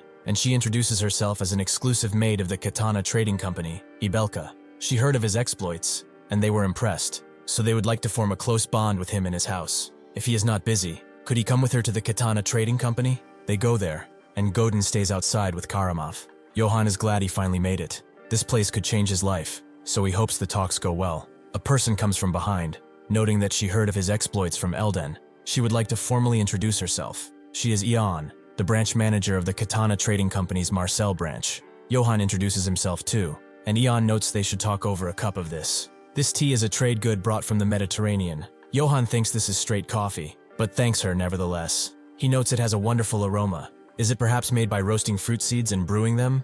She confirms as such, and notes that it's rare for someone to recognize it. Now, they should get down to business, as they can guess why he has come here. Johann wonders if they knew about him being hunted down, but Ian then says that he has ambition in his heart. She heard from Eldon how he protected the innocent, and showed mercy even to enemies. Seeing that a man like him has come to this city, where bandits run rampant, she was able to discern that his ambition is to save the city. Johann doesn't have a single clue about what she's talking about, but he plays along, noting that she has seen through his intent. She notes that ambition is not a bad thing. On the contrary, it's a worthy virtue, and their company loves to sponsor the ambitions of those who are worthy. If he wishes, they can even introduce him to the governor of Marcel. Johann is shocked. The governor is basically a mayor. Maybe he can get them on his side too. If everything goes well, even if the emperor shows, he won't be able to do anything. Johann thanks them for the offer, but could she tell him exactly what sponsorship entails? Ian explains that it means every service their company provides, such as restaurants, inns, and even entertainment. He may enjoy anything he wishes under the name of Katana. However, there is one condition. He must promise to fight under the company banner whenever required. Johann understands. In other words, she wants him to deal with the current bandits. She denies it. The Oak mercenaries have already departed for that. They would like him to do something else. Recently, the number of shop districts holding a grudge against them has increased. They say the Katana Trading Company is monopolizing the market, and the louder their complaints, the harder it is for them to handle. They would like him to remove the members of those disgruntled shop districts, preferably their children too. That is their condition. Later, Johann leaves the building, and Godin asks how it went. Johann seems somber, but suddenly tells him that they will go and suck some honey. 1 hour earlier, Johann refused. In a city as large as Marcel, it is only natural for complaints to arise if they monopolize distribution. And yet, instead of resolving it through discussion, they want him to kill them. Their families too? He cannot kill innocent people. He refuses to do it, so they should pretend that this deal had never happened. Ian looked sternly at him, but then smiled, noting that he passed. They were gauging whether he was suitable for their sponsorship, so he should forgive their impudence. Johann asks if what she said about the monopoly complaints is true, and she explained that the Katana Trading Company has never monopolized distribution, nor have they incurred any resentment. On the contrary, they distribute quality goods at accurate prices. They are rather well liked among merchants too. In any case, they wish to keep the terms first proposed, which does not mean they expect him to head into the battlefield immediately. The Oak Tree mercenaries have already gone to subdue the bandits. He's free to rest and enjoy the benefits in the meantime. So, would he join hands with them? Johan smiled and gladly accepted. Godin now wonders what his previous words meant, and Johan explains he wanted to say something like, "Let's go eat something expensive," as they are using money from the Katana Company. Godin guesses the talks went well, and Johan confirmed they sponsored him. Godin congratulates him, and Johan thinks that everything is finally going well. The bandits around have been causing trouble, but once the Oak Tree mercenaries wipe them out, this place will be peaceful, and he will live a happy life of pure relaxation. Suddenly he hears a scream, and it's from the city center, where 2 bodies have wound up. Johan wonders why the hell he's seeing bodies here, and Goran is glad to see him here. Johan asks what's going on, and he explains that the bandits around this place have grown more violent. After murdering the families of the city merchants, they threw their bodies here to threaten the city. The merchants have had enough too. This means nothing is being resolved, and they should hold the city accountable. One of them tries to argue with reason, noting that the emperor is inciting these bandits, but the other merchants don't believe him. There's no way an emperor would do such a thing. Outrage begins to spread, more people announcing their disdain, and Johan is mad that his peaceful life is over before it even began. Those bandits are running it all. What are the mercenaries even doing? Inside the Katana branch, Ian is informed about what is happening, but she already knows, though she does not know what the Oak Tree mercenaries are doing. The maid noticed that they tried contacting them, but they could not reach them. The liaison's corpse was found near the forest outside Marseille yesterday, in horrible condition. Ian thinks that the mercenaries have a military strength compared to a city. They are one of the top mercenary groups too, and they cannot be defeated by a simple bandit gang. They must immediately bring Swetelga, the mage of the Ifale River, as they must find out whether they really were taken down. The prophet puts his hand in the river, and notes that Katana has it all wrong. Searching for the mercenaries will not change their fate. He also sees Johan, the man who killed the emperor's personal hunting dog. He's now hiding inside this city, eh? However, things will not go the way he thinks they will. Eventually, Swetelga arrives at the branch, and the maid invites him inside. He notices that she sounds thankful, and yet she sends someone who drives the carriage like a maniac. The maid apologizes and rushes to bring Ian, but he says it's fine. If it were that urgent, she would have come on her own. She tries to say otherwise, but he will not repeat himself, so she guides him to a place to sit down. As Swetelga strokes his beard, he notes that according to the voice of Ifale, he would be able to meet him here. Johan is outside too, dressed more adequately, as today is the day he will meet Marcel's governor. He's going to get on his good side and settle down here, putting an end to his life of wandering. As they walk in though, Karamov begins to growl, with Johan asking what is wrong. Swetelga notes that the name he gave him does not suit a divine beast. Johan wonders who he is, and how he knows Karamov is a divine beast. Johan asks who he is, and Swetelga introduces himself. He is the sage of the Ifale River. Johan is confused, and Swetelga notes that basically he's a mage. Johan completely forgot that this world has magic. He came here to meet the governor, but he lucked out and met a mage too. Big cities really are this good. He notes that it's an honor to meet him, as he always wanted to meet a mage. Swetelga blushes, but for someone being hunted down by the emperor himself, he looks pretty good. Johan asks how he knows, and Swetelga explains that with his magic, he can see the secrets of the Ifale River, the past, and the future. Johan asks if he's going to report him, but Swetelga asks why he would do such a thing. Who does he think he is? He is the one who knows the secrets of the mighty river, a seeker of mysteries within the laws of nature. He has not the slightest interest in political squabbles. Only the voice of the Ifale River moves him. Moreover, if he had intended to report him, he would have done so in secret. Why would he babble about it in front of him? Johan thinks he is right, but if that's the case, he notes that he would like to hear more about magic from him. Swetelga has never met such a man. A normal knight would call him cowardly, who does not know honor, but this knight is lit up over magic. Johan asks how magic is used. Is it something just anyone can do? This is his chance to learn magic and turn into a magic swordsman. If he becomes one, his chances will definitely go up. Swetelga agrees. It's because of fate that they met, and it's not like he can't tell him about it. However, telling him outright would be too boring, so if he wins even a single round in a game with him, he will teach him. Johan asks what they will play, chess or arm wrestling. Swetelga notes that he would have a clear advantage if they were to play that, and the game of kings is fun, but it cannot compare to the game of gods. Naturally, the game he is talking about is Go. Swetelga tells him to sit down. He knows it looks complicated, but he will go easy on him. Johan thinks he's lucky. He actually won a 4th Dan Go tournament before, so he is confident in his skills. He does not know how good this old man is, but he can beat him. With this, the true battle begins, a battle of wits, rather than blades. 50 minutes later, Johan seems tired, but immediately Swetelga asks him to let him take back a few moves. Johann denies his requests, as he has taken back his move 5 times already. Swelga smashes the go table. How is he slaying in the game of gods? Is this truly his first time playing? Even the Sultan of the Eastern Empire could not surpass him. Johann notes that it's because he taught him so well. Swelga asks for one more game. If he loses again, he will give him a gift that will help him. Johann agrees, if he insists. So how many handicap stones should he give him? Swelga asks for 3, and so they begin playing again. As they play, he asks Johann why he's so interested in magic if he is of noble birth.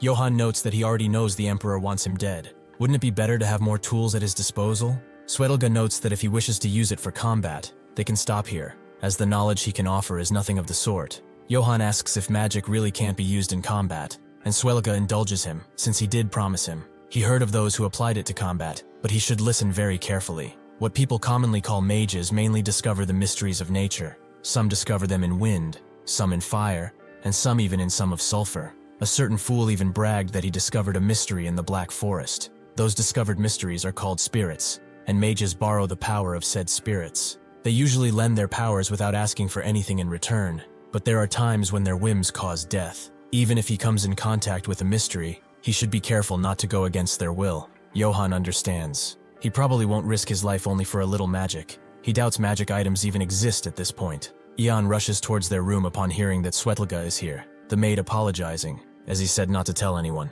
As she enters the room, she sees him teasing someone with the game of gods again, but it appears to be the opposite, as he is losing to none other than Johann. Just what kind of person is he? She makes her presence known, and notes that he should have told her that he came to Marseille, has been playing with Johann all this time. Swelga notes he was just playing a few games with this knight, but since she arrived, they have to finish it here, and certainly not to cover the fact that he was losing pretty badly. He hands Johann 2 vials. It's the reward he promised. They are water flasks containing the final secrets of the Ifale River, called the Water of Wrath and the Water of Blessing, respectively. At the Oak Tree Mercenary Outpost, everyone is scared out of their wits by a malevolent being who exudes an aura of death. The mercenaries can only scream as they are attacked. Johann picks up the flasks, and Swelga explains that ever since ancient times, the Ifale River has a long-kept secret, the mystery of life and death. He spent his entire life trying to uncover it, but the river never revealed it to him until he showed up. As long as his head isn't completely severed, the red flask can heal him without an issue, no matter the injury, and the green flask can melt a person with a single drop. Johann is very glad to see that magic items really exist, and Swelga turns his attention to Ion. She called for a prophecy, right? She confirms that bandits have appeared around Marseille, and there have been many casualties. The trading companies sent the Oak Tree mercenaries, but they have not been able to contact them. Swelga explains that they failed 3 days ago. The voice of the river has prophecy. The southeast of Marseille, the will of Oak Tree shall be trampled on by a rock of steel. Their fate will be cut down behind a veil, failing to stop the thing that will destroy this city. She never expected for the Oak mercenaries to lose to bandits. This sounds like they will need a city council meeting, so it's time for Johann to act under their banner. He understands, and will do just that. The meeting soon takes place, and the pompous merchants rush in, with one noting that they should begin soon, even though he was the one who was late. He is Baron Einberg. Johann can't believe that ridiculous mustache of his. There sure are a lot of weirdos in this era. The governor greets them, as they know. He is Vialco. Johann smiles. He needs to get on his good side if he wants to settle down in a city where the emperor can't reach. He has to make a good impression. The governor notes that seeing all the influential families here today, he should like to thank them for making the time to attend, despite being busy with their schedules. Before they begin, he would like to introduce a noble to them all. This is a member of House Yates, who is sponsored by the Katana Trading Company, Sir Johann. He greets them, and they all slowly clap, making Johann feel pretty weird. Baron Einberg notes that, more importantly, he heard the mercenary group hired by the trading company failed in their task. What happened? If they had asked the Holy Empire's emperor for help, this issue would have been resolved. The anti-emperor faction screams out, noting that those bandits showed up because of him. He should take responsibility by lowering the taxes he takes. The pro-emperor faction tells them to shut it. How dare they insult His Majesty with their blasphemous words? They get into a shouting match, and Johann doesn't understand a word they are saying, but a lot of people here openly follow the emperor.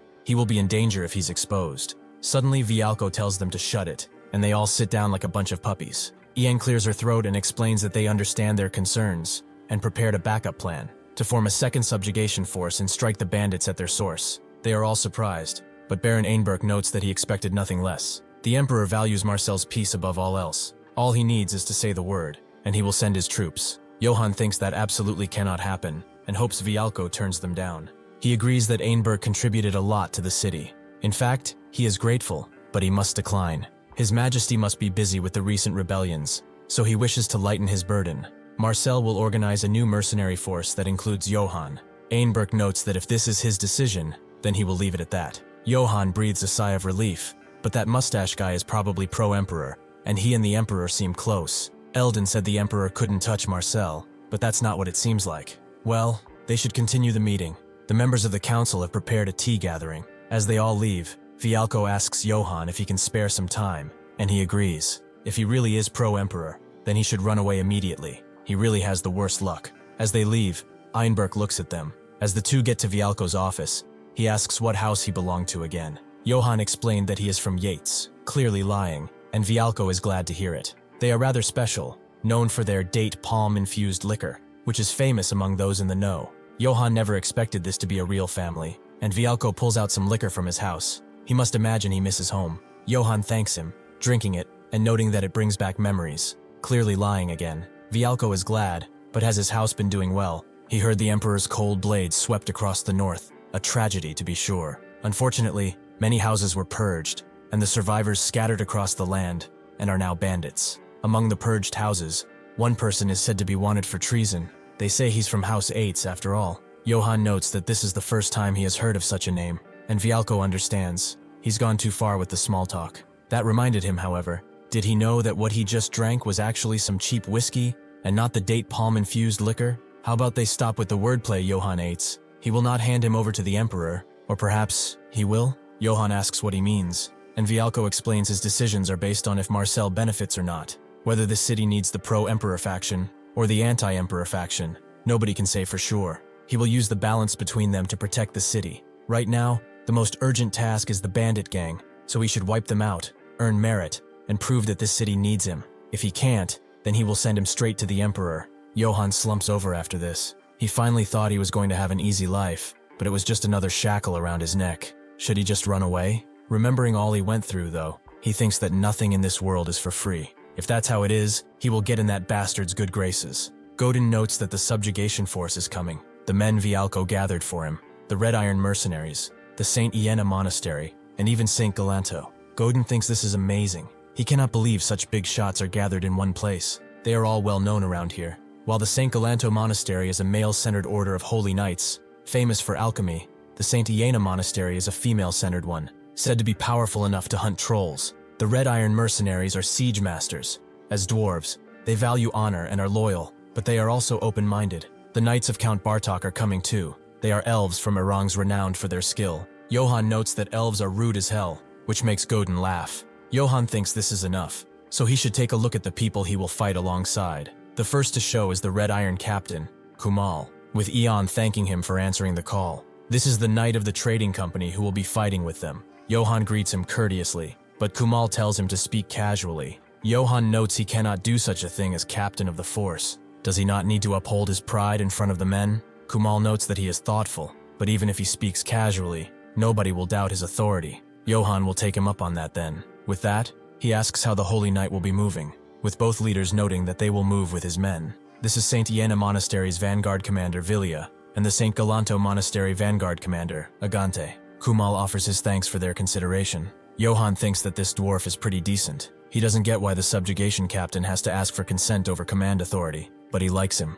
The knights arrive too, asking why they gathered so many troops. They alone will suffice. This is the leader knight of Bartok, Gustav. Laurent and Leon agree. Gustav notes that he heard Johann is from a house, and Johann confirms as such, saying that he is from House Yates. Gustav says he hasn't heard of it, and since they are unimportant, he will not give them orders. And Gustav also digs into Kumal, noting that they will not be taking orders from him.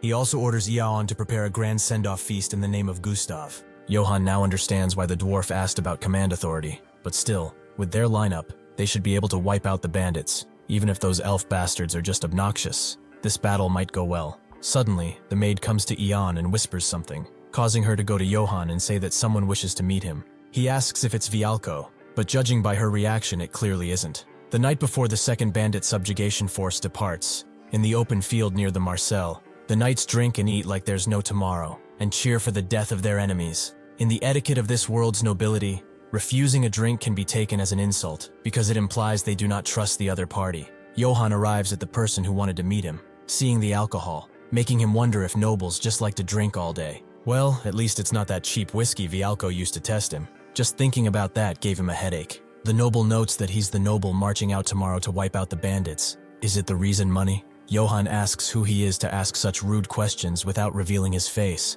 and so the cloak falls. It's Baron Einberg, a loyal subject of the Emperor. He may not know, but Marcel claims neutrality, yet in principle, it behaves like an anti-Emperor faction. Does he understand why he sought him out? Johann still doesn't. He is not good with complicated things. Einberg thought he would say so, but he should listen well, as he will give him a life lesson. Merchants only require two things: profit and strength. If the Katana Trading Company is backing him, that means he is their strength, someone who knows of battle. Johann asks why he thinks that, and Einberg thought about his name. He looked into it, and could not find his house.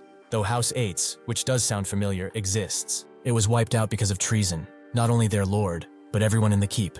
Anyway, what help is a nameless house to a trading company? Whether he is Eitz or Yates, it matters not. They took him in here because they saw strength. Johann asks what he wants, as he doesn't have all night. Einberg tells him not to go to the subjugation tomorrow. He should use his strength for his majesty, and he promises him rewards greater than anything. Johann understands that a chance to become part of the Empire's core, receive formal knighthood, and obtain a fertile land. If he follows the Emperor, only glory and peace will lie before him. The Baron confirms as such, but Johann asks if it's not the way of the world for the weak to spill the blood, and for the strong to drink it. It's only natural that the weak get slaughtered by the bandits. It's fate. The Baron says that it's exactly it. He has a right head on his shoulders. Johann suddenly refuses. A few months ago, a man claiming he bore the Emperor's command came to his domain and slaughtered everyone he knew. He made a similar offer to him then, and of course he refused it. But there's one major difference. He died by his own hand. He crushed the head of the Emperor direct night, for those serfs who were treated like worms, without ever thinking about it. He is right. He is the only survivor of House Eitz, which was wiped out. He takes the cup and drinks the wine poured for him, and the Baron asks why he would do something so foolish. Johann grips the cup and smashes it into the table. He will wipe out the bandits by himself. Not for the Emperor. Not for this fucking city either. Since he gave him a life lesson, he will give him a piece of advice too. It's in his best interest not to tell anyone what he heard tonight. As if he does not heed this warning, it won't be just the table he crushes next time they meet. He rushes out, mad and annoyed that he dared to offer him something like this. Suddenly, his heart is burning, and he cannot breathe. Soon, blood comes out of his mouth, as it was nothing else but poison that he drank. He falls to the ground, slowly dying as the poison begins to take hold. Baron Einberg twirls his mustache, as no matter what, tonight, victory is his, and nobody else's. At the same time, in the open space near the Marcel gathering point, Gobin is surrounded by a bunch of ladies of the night, who find him rather cute, and don't believe he is from the mercenary group because he is too skinny. If he's stuck with nothing but sweaty old men, that's no fun for him, right? They press closer against him, as they ask if he doesn't want to come and play with them. Gobin eventually finds an opening. Pass the ball if you're not gonna play, bro. The ladies still find him cute and wish to dress him up. Gobin goes inside the manor, calling out for Johann, as this place is way too scary for someone as innocent as he is. It seemed that Swetelga was having a hard time too, so he should come back quickly. As he walks through, he sees Johann on the ground, and it makes his heart sink. He crouches down to his level and asks what happened for him to be bleeding this much, and the blood seems to be dry too. He picks up Johann and screams out, hoping that someone, anyone, comes to rescue him. He also tells Johann to get a hold of himself, as he cannot die like this. Eventually, Johann wakes up, and the first thing he does is throw up his guts, the poison clearly leaving his body by this point. He calls out Gobin, who is standing by, and remembers what he did. Nobody came for the rescue, so he used the potion that Swetelga gave them. Johann thanks him back then. If he didn't find him and did what he did, he wouldn't be alive right now. Gobin says it was nothing. He panicked without realizing he had the water of blessing. He turns to Swetelga, who is also in the room, and thanks him. If there hadn't been that water of blessing, he would be dead right now. Swetelga notes he did nothing in particular, but anyhow, he really did something rather foolish, didn't he? He knew that the Baron of Einbeck was part of the pro-Emperor faction, and he still went looking for trouble with him? If he's going to do reckless stuff, he should at least die quickly. That way, they can conserve the remaining water of blessing. Johann notes that about half of it is left, so he will use it wisely from now on. Swetelga asks, did he catch the Baron in the end? If he wants to prove the charges, he will need the Baron after all. Johann explains that by the time he got there, He'd run away. He wasn't there. He screamed out as he rushed back, this time accompanied by 2 mercenaries. He demanded to know how he dared to poison his drink. He will not go easy on him anymore. Goran noted that the guy he was looking for seemed to have run away already, as there was nobody there. However, Johan found something even more important on the ground. Documents he couldn't take with him when he fled. Everything about this entire incident is in this envelope. Svetlana asks what's in it. Is it like the things the rumors say? Proof that the Emperor has hired bandits? Johan denies that. Something far more serious is written here. That same night, the Baron takes off, thinking that by now, Johan is probably dead. That is very good. Everything is proceeding exactly as the Emperor has ordered. He makes his way to another encampment, where the people immediately allow him entry, and they all welcome him warmly. He goes up to a podium and looks on at the men, telling them that they are not bandits. They are mercenaries of the strongest empire, bound by the gold of the Holy Empire, the strongest mercenaries and warriors in all the land. To those who swear loyalty to the great Emperor of the Holy Empire, only dazzling glory shall follow. For a long time, he undermined Marcel from within. Their plans and strategies are in his hands. They have fallen into chaos and will die without even knowing who their enemy was in the first place, like the dogs that they are. The bandits cheer on, and the Baron seems proud of this speech. He also adds that His Majesty personally sent an imperial court mage to them. The bandits are rather surprised, and one of them wonders if it's Kegel of the Crimson Flame. The said mage comes out of the shadows and notes that it's so absurd to compare her to some ordinary mage. She is an imperial court mage, favored by the Emperor himself. Her name is Janina. The bandits are surprised to see a snake beast man in their midst, but they've never heard of a mage named Janina before. She says that it's only natural. She's not a mage who merely wields trivial elements like most others. She handles living weapons. She pops the cork off the vial she was holding, and the smell seems to attract something that makes the very ground shake as it approaches, shocking the bandits. They can't believe their eyes. They are face to face with a troll. Janina explains that now, her adorable troll will stand shoulder to shoulder with them in the incoming battle. The Baron screams out that tomorrow is the day of victory. They will crush Marcel's second subjugation force and offer Marcel to the Emperor. They all begin screaming for the Emperor too, their tiny minds not being able to comprehend the lies they are being told. Johan calls Goban out once again and tells him to deliver this letter to Vialko Tranieni and not tell anyone else about this. He thinks it's something he absolutely has to verify before anything. After that, Johan calls over Goran and Khan, while Svetlana just stares, rather puzzled. He wonders why the Ifale River is trying to save that knight. What is it that it wishes to do through him? On the day of departure, in front of the Marcel Gate, the second Marcel bandit subjugation force makes final preparations to set out, with Kumal standing in the front. The priests pray to their lord, and Johan arrives too. Goban comes around and wishes good fortune in this battle, and Johan thanks him, also telling him to take care of Svetlana for him. The old man notes that this is not his first and probably not his last subjugation operation. He should worry more about himself. With that, Johan leaves toward the group and arrives next to Kumal, who is glad to see him again. Since everyone seems to be ready, Kumal gives out the signal to the horn-bearer. But just as he's about to give the order to move in, the foolish knights charge in first in front of anyone. Johan is not even mad anymore, just kind of disappointed, and now understands why Kumal got consent for command. He tells his horn-bearer to blow it again, and with that, the order to advance is given. Inside of the city, Ion and the magistrate hear the horn blare out, with Ion noting that it seems they have finally departed. Velako looks at the letter Johan gave him, and guesses she checked on it already, right? Ion confirms as such, and explains that they found it yesterday, in Baron Einbeck's room. Velako can't help but laugh. Of all times, it had to be the day before the deployment, and in the Baron's room too. He still cannot believe that this is a genuine letter, especially if there's a web of grudges between houses. Ion notes that the crest is unmistakably Einbeck's, and it's not something that can be easily forged. Vialko agrees that, looking at the crest and the contents of the letter, it does seem like he's the one behind everything. Ion explains that they also tried to press the Baron about this, but he has already slipped out of the city. At this point, is this not more than enough evidence? Vialko disagrees, as he cannot trust that young knight just yet. He's also concerned that her trading company is placing far too much faith in an unknown individual. Ion notes that their trading company doesn't sponsor just anyone. They place their trust only in those they deem are worth it. Vialko understands that perfectly, but she should remember this. If those knights' misguided actions shatter the balance within the city, the Katana Trading Company won't be able to avoid the responsibility for their actions. As she heard this, Ian formed one thought in her head. This man might be from the Pro-Emperor faction.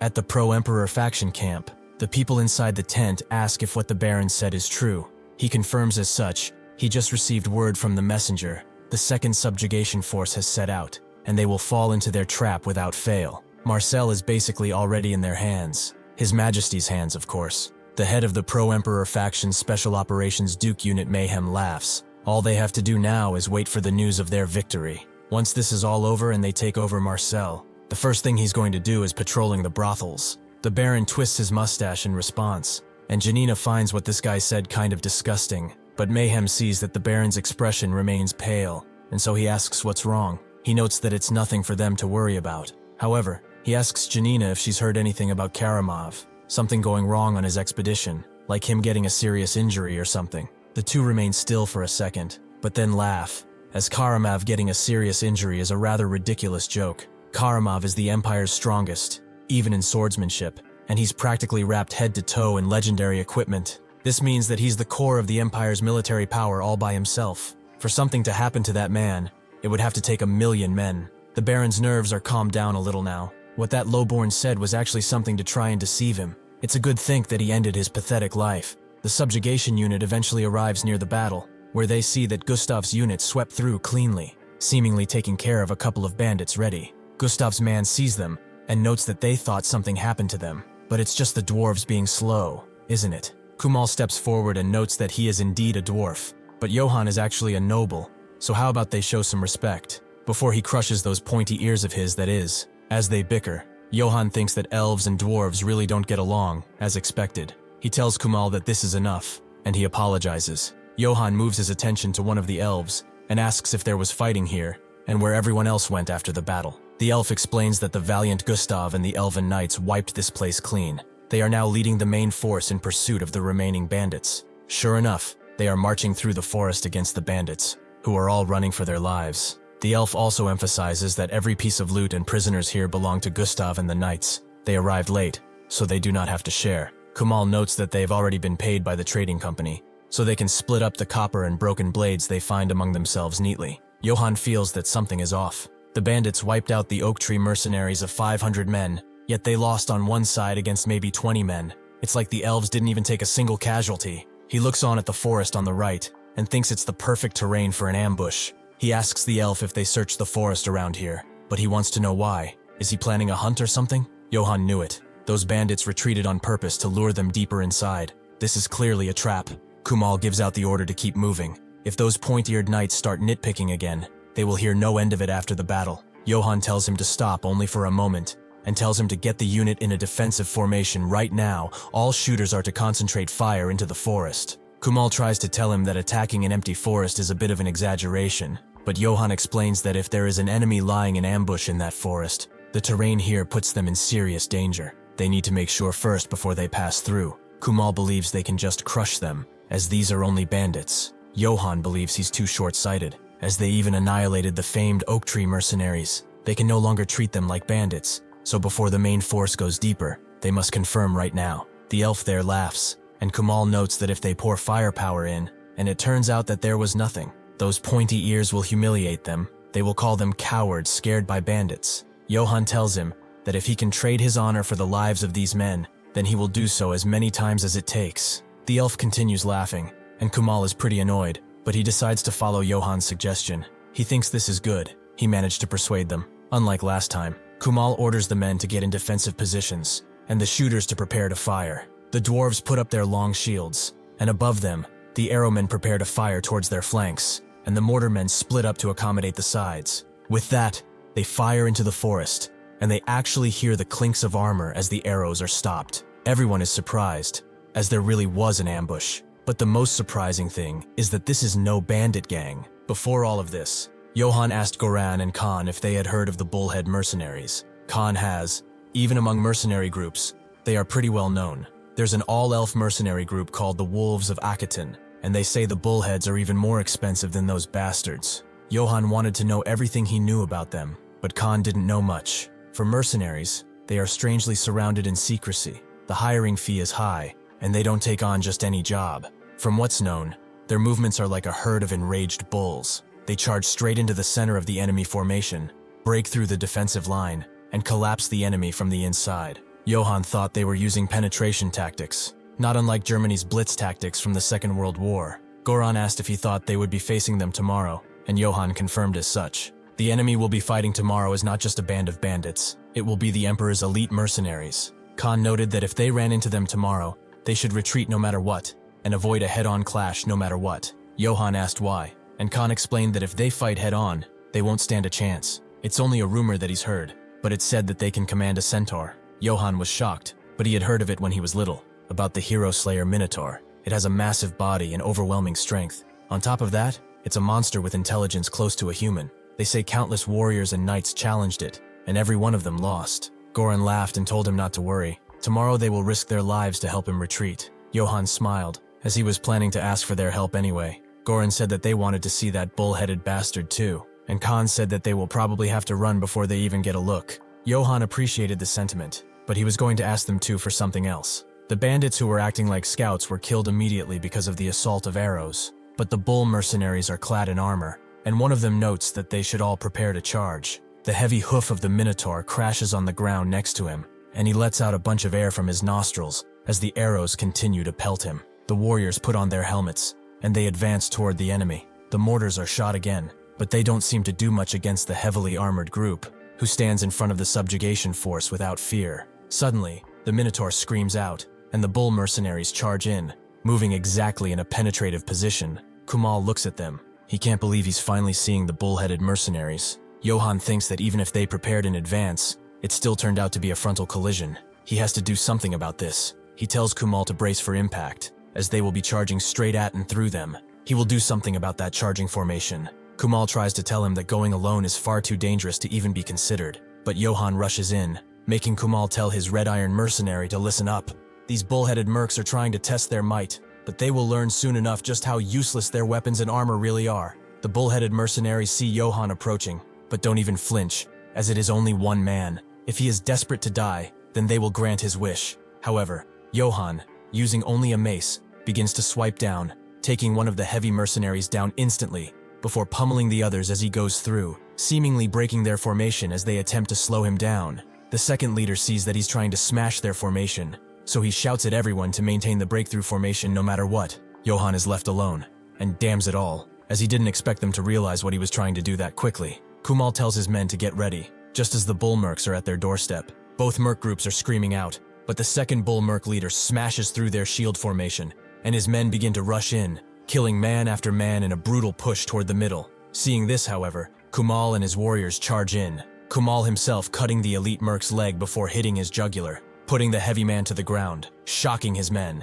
Kumal calls out to his warriors as his weapons begin to glow in a fiery aura. He wants to see their weapons filled with the blood of their enemies. Johan is glad that he won't have to worry much about that side. It will allow him to focus on the head-on clash he's about to face. As Johan charges in, another elite mercenary steps in front of the Minotaur and asks what kind of nobody he is to dare to fight Numeros, the captain of the 100. One of the mercs tells him that he's the knight who tried to break their formation from the inside, and the elite merc calls him an idiot. He's soaked to the bone in those hero fantasies he was taught as a child. The merc alls out to Numeros and begs him to be allowed to face that bastard. Numeros allows him one chance, as he is a squad leader of 10. With this, the warriors get hyped up, and all 10 men prepare to face Johan. They will tear him into pieces. As soon as Johan comes, though, he leaves them on the ground, completely and utterly defeated. They didn't even make a move. He pulls up to Numeros, smiling as it's pretty rad to see an actual Minotaur in the flesh. It seems that the rumor Khan mentioned was true. He called out to Numeros,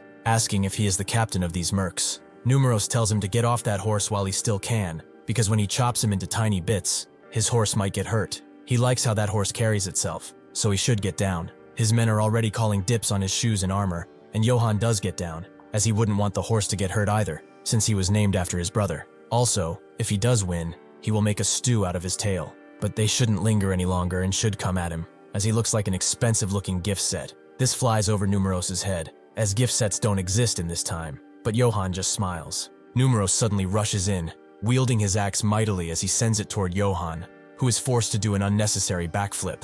Numeros doesn't stop there, as he raises the axe high and tries to hit Johan again and again, who can't believe how much the difference in reach is affecting this battle. He knows that if this battle axe so much as grazes him, he's cooked. He damns his situation as rushes in, thinking that he should have brought the crest recoverer after all. Numeros screams out, telling him to come already, as he will give him a death worthy of a knight. As he attacks again, Johan slides under his feet and sees an opening. lunging at it immediately. He manages to hit Numero straight in the groin. The loud snap it makes is heard throughout his men as they and every male watching this shares in his pain.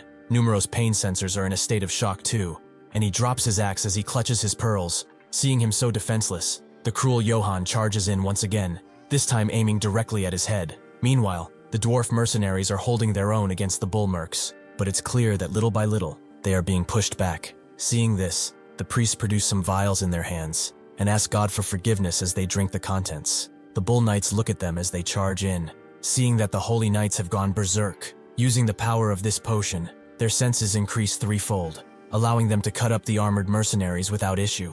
One of them manages to catch Agante by surprise, but Vilya rescues him. She tells Agante to get up, as there are still people who need their help.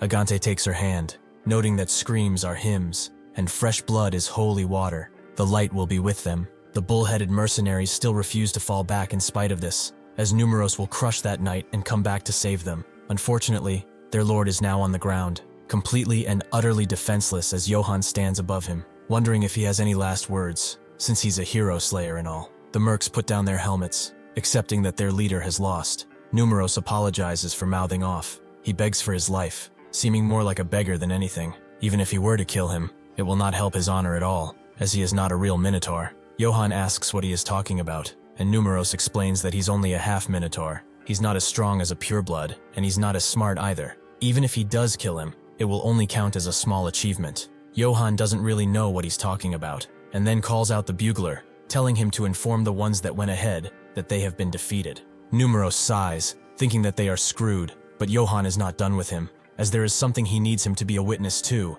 and he will tell only the truth. The mercenaries in front who are still holding on look back as they hear the horn, signaling that their lord has lost. Kumal thinks it's not bad at all. Johann has proven himself to be a capable warrior. He screams out at their bugler, telling him to sound the victory call, as this is the first victory of this battle. Later, at the Katana Trading Company branch, Ian tells Vialco that she just heard news of the subjugation force winning their first battle. Vialco heard as well that the Elf Knights of Bartok did great work, it seems. Ian tells him that actually they lost contact with them. Vialco is shocked. What does that even mean?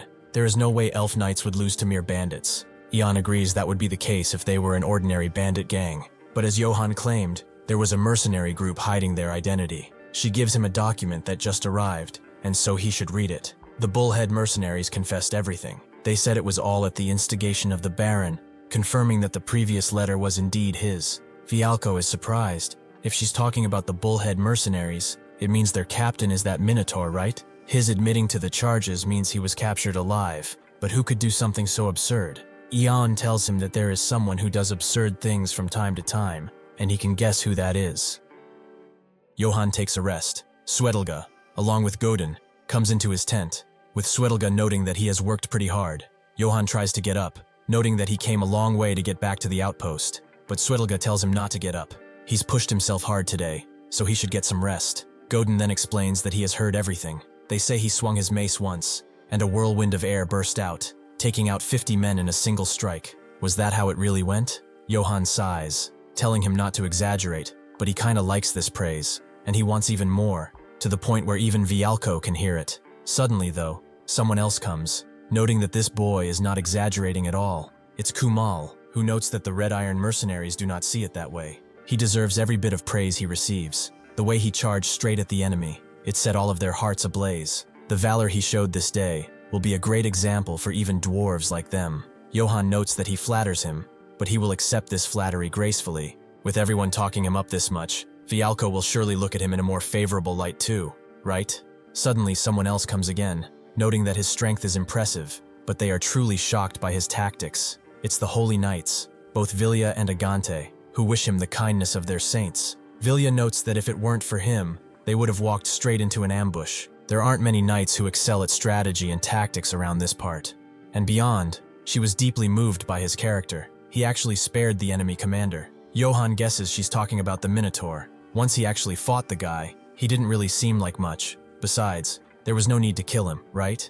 Vilya, with the same smile on her face as before, explains that a Minotaur possesses overwhelming strength. He could wipe out an entire mercenary group on his own. Even for them, a head-on fight would have been rather hopeless. Even if he showed an intent to surrender, an ordinary knight would have naturally cut off his head for the achievement of killing the hero slayer. This would be true, even if he was only a half minotaur. However, he did not. Respecting a life, even if it's from an enemy, is a rare virtue. Johann thinks that's a bit much, and explains that he only kept him alive because it was necessary. This kind of praise is making him a little embarrassed. Swetelga clears his throat and asks if he even knows how many people have been slaughtered by minotaurs on the battlefield. When humility goes too far, the ones praising him may end up feeling awkward, so he should accept it. With that, Johann actually takes their thanks, thanking them in turn, and Kumal thinks this is better. Their enemies are mercenaries too, so it's a fight worth having. After they reorganized, they should properly smash Einbeck's bunch. Suddenly, they hear a commotion coming from outside,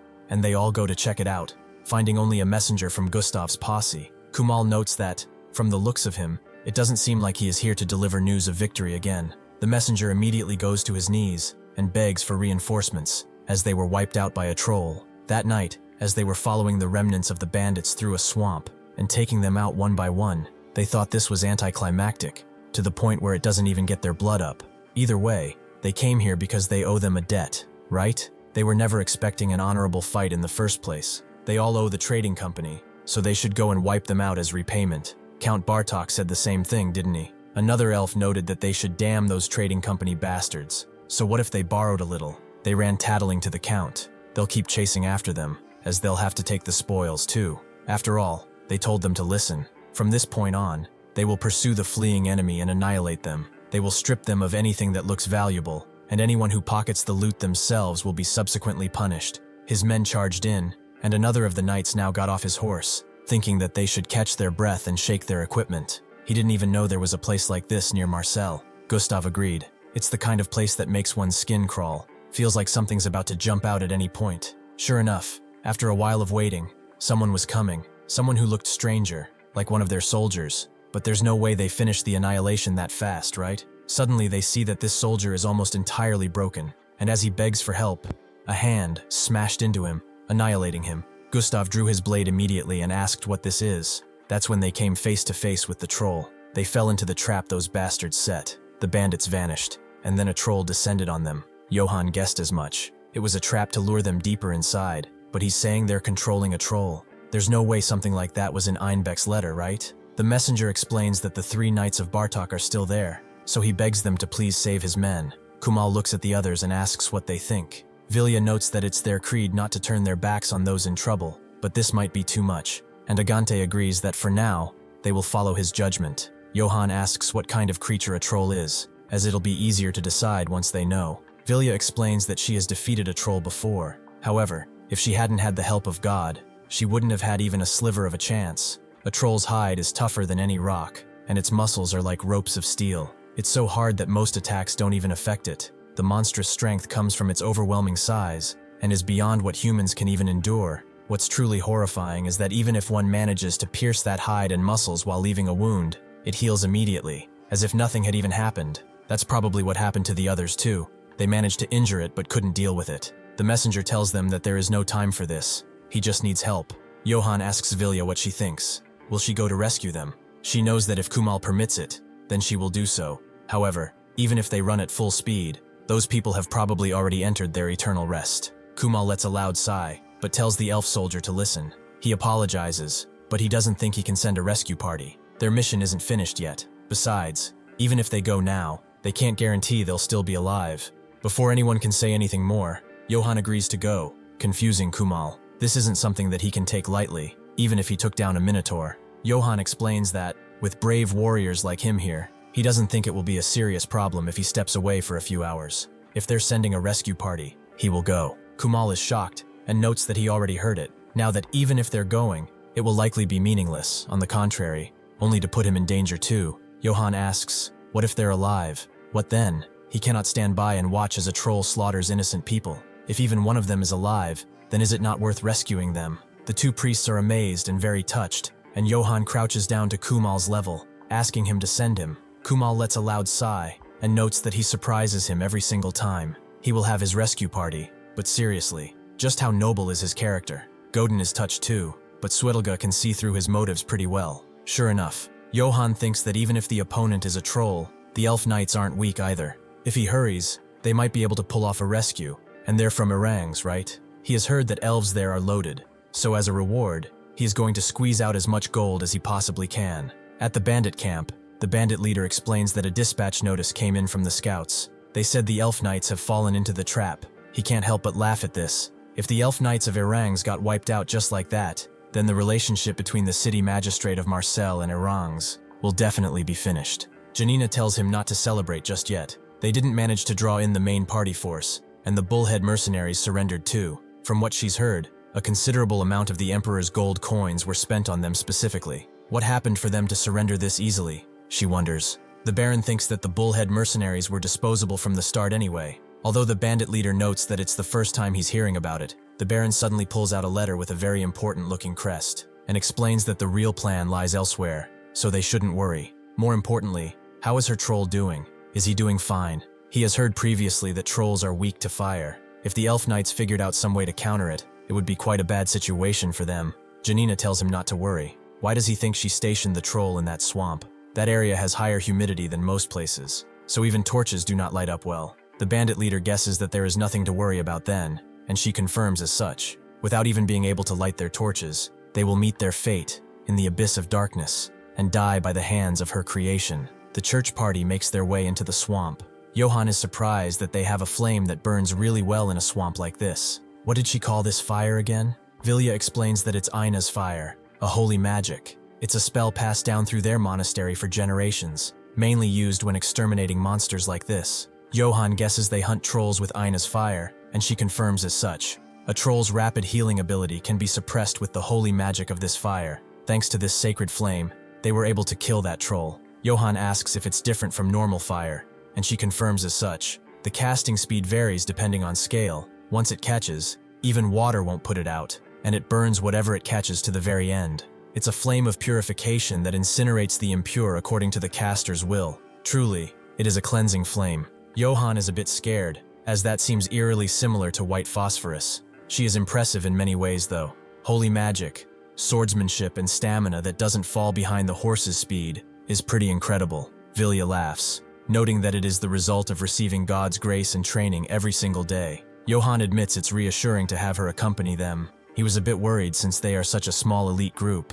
They don't hunt the troll the hard way now. They should draw its attention just enough, then rescue the elf knights. They've got brains, so there is no way they'll keep fighting a monster that regenerates endlessly, right? They're probably hiding somewhere. That would be the wiser choice. But in reality, Gustav is telling his men not to retreat, no matter what, and kill it, and seize the honor of taking down a troll. Suddenly, Karamov begins to growl and bark, making Johann know that it seems like he has found something. Sure enough, the horses of the knights are in front of them, and they are simply running away, just as a loud, bone-crunching scream can be heard. Johann, for some reason, thinks that his prediction is wrong. He can't believe they've been fighting this entire damn time.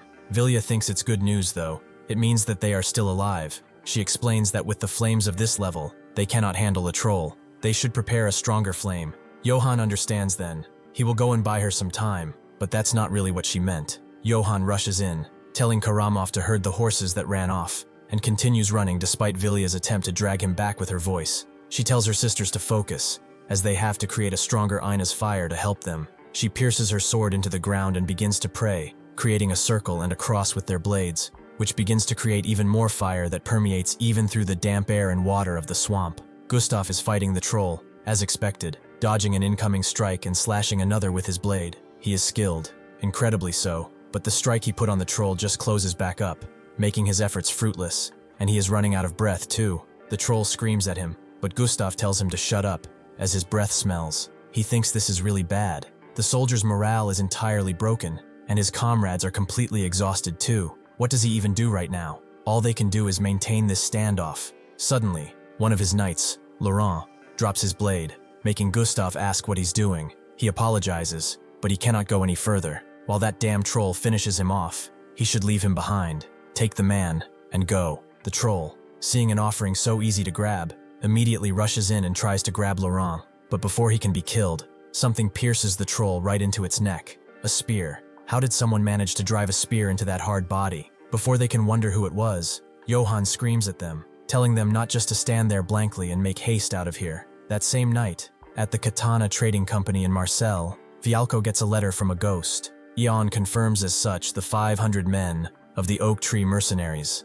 They are requesting that the Marcel Gate be opened at midnight tonight. It must be Einbeck's doing. Vialco thinks so as well. The Oak Tree mercenaries, they were the first subjugation, for they were sent out to wipe the bandits. But what awaited them was the Emperor's elite mercenaries. The mercenary group, caught off guard, was naturally annihilated, and Baron Einbeck used a crest of the dead Bradil to forge a letter. In the end, this letter is a deception meant to bring down Marcel's final line of defense. What if that is the case? Yaon completely agrees. Even if they truly are their true real survivors, this is something that can be confirmed tomorrow morning after sunrise. Not tonight. Vialco agrees. It seems they are of the same mind. This time, he's already given the guard captain strict orders. Tonight, no danger of any kind will cross Marcel's walls. In the tent, Johann left. Godin is praying in the middle of the night over a candle, and Swedelga notices. Is he that worried about Johann? Godin confirms as such. He knows his master is courageous, but a troll is not an opponent a human can defeat in battle easily.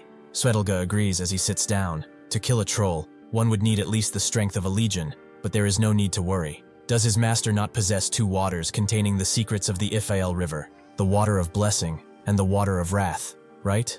If the water of wrath is applied to the weapon and used, it can inflict fatal damage, and Johann will use that water wisely. After throwing the spear, Johann tells Gustav to get him and his men out of here, and he thinks this is good. With his strength alone, he can pierce its hide, though it will recover soon, so he'll just buy enough time for everyone to escape. Naturally, his dumbass completely forgot that he has the water of wrath on him. Before they can retreat, another of the knights, Leon, thinks that this is their chance to put an end to it. Johann thinks Leon is an idiot, and Gustav screams at him to get back, as this is too much to handle. Leon refuses. If a human knight can damage it, so can they. Before he even unleashes one strike, the troll kicks him away so hard that he skids across the water and causes extreme internal damage. Johann can't believe these bastards. After he went through the trouble of saving them like this, they dare to end their lives like this. The troll simply takes out the spear from his throat and throws it away. Seeing this, Johann charges in again, as he wants the troll to focus solely on him. It would be best if Gustav and the soldiers could get enough time to run, even if he'd rather pass on a death match against a troll. In that case, he decides to unleash one more hit in the leg and run away. It seems that he has sealed his mobility, at least for a moment. However, Johann has severely underestimated the troll, as he simply ignores the pain and grabs him fully from behind. Gustav screams for him, but there is nothing they can do anymore. The troll raises him high in the air, and Johann knows that he got too damn close. He is basically done for. At Marcel, the guards continue holding the doors closed, but suddenly they see a bunch of people outside. Is this the subjugation force? Have they returned that quickly? However, they also see that they carry the Oak Tree mercenary sigil. Are these ghosts? The bandits clearly annihilated them, weren't they? No, it's just as the city magistrate said. He calls out an emergency, telling all personnel to gather at the gate soon, to the defensive walls, and not to let them inside the gates under any circumstances. Vialco and Iaon hear the commotion, and Iaon guesses they've come. She will send a letter and confirm with the commander. If they truly are survivors, they will respond. Suddenly, through the door, a voice notes that this will not be necessary, shocking them both. They have quite ghostly expressions on their faces. Have they seen a ghost? It seems they were looking for the commander, weren't they? So he came himself. Iaon is shocked. Wasn't he dead? The commander is ashamed to say this, but it must be said. The Holy Empire has a lot more gold than they do. Vialco finally understands. The Oak Tree mercenaries were brought by Einbeck, weren't they? And the Oak Tree commander explains that as of this moment, the city of Marcel will be under the control of the Oak Tree mercenaries of the Holy Empire. Back in the swamp, Johann can't do anything as the troll smashes him into the ground with a force so hard that it makes the water around them smash into the air. They all stare at Johann, but it's pretty clear that he is dead. The many men of the Oak Tree mercenaries that are outside the Marcel gates are actually a ruse. In truth, they are just puppets with torches placed near them to seem like they're carrying them or something. It's an extremely clever tactic that, no matter what happens, will allow them entry inside of the gates. Even if they stop them at the main gates, the bribed guards will open the underground water passage for them. Sure enough, one does so, and is immediately taken out, his usefulness having been fulfilled. That is how Bradil got inside of the keep. Bradil congratulates his men for killing that traitor, as someone who sells himself for a handful of silver coins has no place inside of the Empire. He tells the men he gathers to listen well. They shall now take Marcel while the guards are pinned defending the wall. They must capture the commander. The rest of them will follow him, as they are going to find a city magistrate. Bradil tells Vialco to not look at him that way. Even if they take control of the city, they will preserve his authority. Ion is annoyed. He dares to attack Marcel and then have the nerve to say such things. How are they supposed to trust them now? Bradil claps. As expected of her, she certainly has nerves of steel. However, she should not test his patience any further. Trading companies profit best by backing the winning side. Marcel's guard commander has already been captured, so the rest have surely thrown down their weapons and surrendered too. There is nothing more they can do here. They aren't even asking for much. He pulls out a parchment and puts it on Vialco's table. He should just write them an order for the subjugation forces that all troops are to cease combat and surrender to the enemy, also to swear an oath of loyalty to the Emperor too. If he does that, then he will have no need to stain his hands with his blood, right? Johann lies dead in the ground, and the troll moves on to the ones who attacked him first, the few puny elves that are left. Gustav has had enough. He tells the other knight to take Leon and the troops and fall back, as he will buy them time. He refuses as he wants to stay, and tells some of his men to help Leon quickly, but suddenly Gustav screams at him, explaining that this is an order, not from a friend but from his superior. He will go now. Before he can say anything more, Gustav charges at the troll, telling it to come, as he wants to die an honorable death in combat. As they fight, the last vestiges of consciousness seep out of Johann. He remembers his old master's words, that he should not fight an enemy he cannot defeat. If danger comes, he will run. If he must fight, then he must kill them. That is the rule to never die. He apologizes now, as it seems he has reached his limit. His body won't even move anymore. He's too tired to move anyway. He closes his eyes and looks back on it. Life really was a painful endeavor. Now his heart will just stop. He deserves some rest too, some peace and quiet, and he will gain those after death. Before that can happen though, something akin to a woman comes close and kisses him on the cheek. He immediately opens his eyes with a new steeled resolve. He refuses to die. If he cannot escape death, then he will do something else. He makes a fist and punches himself in the chest as hard as he can, denting his armor and restarting his heart. He gets up, as if he cannot escape death. Then he will slay that damn thing itself. Gustav continues his fight against the troll, putting it on his honor, and for Laurent, but suddenly another spear flies through the troll, this time much harder with a lot more force than before, making the troll scream in pain. Gustav is confused, but suddenly Johann tells him to back away, looking more like a vengeful spirit than a man. He tells everyone to get out of his damn way, as he has a score to settle with this mindless beast. At that very moment, near Marcel, at the Einbeck main base, the Baron is informed that they have news. Marcel has fallen. He immediately celebrates. What did he say? It was all in the palm of his hand.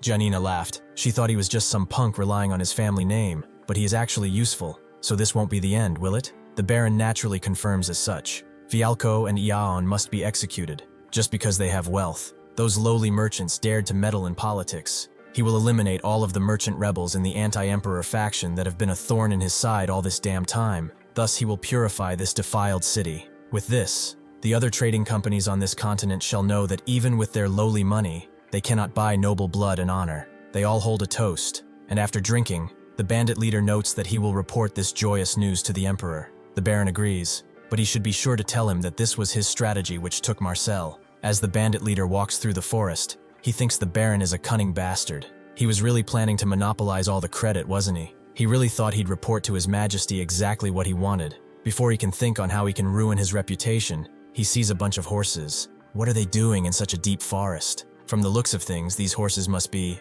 from some dead knights. This white one is especially nice. They'll behave, right? He mounts the white horse and thinks that whoever owned it is a fine steed indeed. He could reach the imperial palace much quicker with this. He tries to make the horse move, but it doesn't, and it digs in the ground with its hoof. Suddenly, though, he hears a very, very low growl, and in front of him, Kuramov has just noticed that someone is trying to take his master's property. Leon wonders if it's really okay for that human knight to face the beast alone. Should they not join in? Gustav refuses. As much as he does not want to admit it, he's faced that monster dozens of times. But not only did he fail to wound it, he didn't even make it cry. Yet this human knight hit it with a spear once, and made it scream so loud. They haven't been able to inflict wounds of that severity on it at all this time. If they join in, they will only be a hindrance. So now is the time to witness this knight's honorable battle. Johann charges in, prepares his spears, and throws them mightily into the troll. However, the troll just brushes them off. Gustav wonders if he'll just rely on spear throwing. That will not deal a fatal blow. Just what is this human knight thinking? Before he can wonder anymore, Johann's fury takes a hold of him, and he charges in. He ducks under one of the troll's punches, and unleashes one of his own right to the troll's side, making the beast actually throw up blood with his bare hands, shocking everyone. He continues this adamant charge, hitting the troll again and again and again, but the troll is annoyed now, so it tries to unleash a mighty strike on Johann, which he actually matches, smashing his fist into the troll, creating a shockwave of power. The troll's hand actually begins to shred itself from the force, causing it to scream and allowing Johann to jump in. He grabs the troll's head and smashes his chin in with his knee with a force so hard that it makes the beast stumble back and fall into the water, just like he did a few minutes prior. Leon is simply shocked and asks Gustav if he is not dreaming. Gustav remains silent for a while, but then tells Johann to do it now. Before that thing recovers again, they must retreat quickly. Johann, however, isn't even hearing him. He climbs over the tired beast and puts both his hands into its mouth, grabbing its jaw tightly. He begins pulling up with a force that could move a mountain. The troll tries to wiggle around to force him to stop, and it actually manages to grab Johann's neck, but this does not stop him. He continues pulling and pulling until the beast can only scream, and a loud, ugly tearing sound can be heard throughout the entire swamp, shocking Gustav and the others. Johann catches his breath loudly, completely and utterly spent. But with the troll's jaw completely removed, it should be finished. As the horses of the elf knights and Johann's run through the forest, Kuramov drags the thief leader away with them. He wonders what is going on.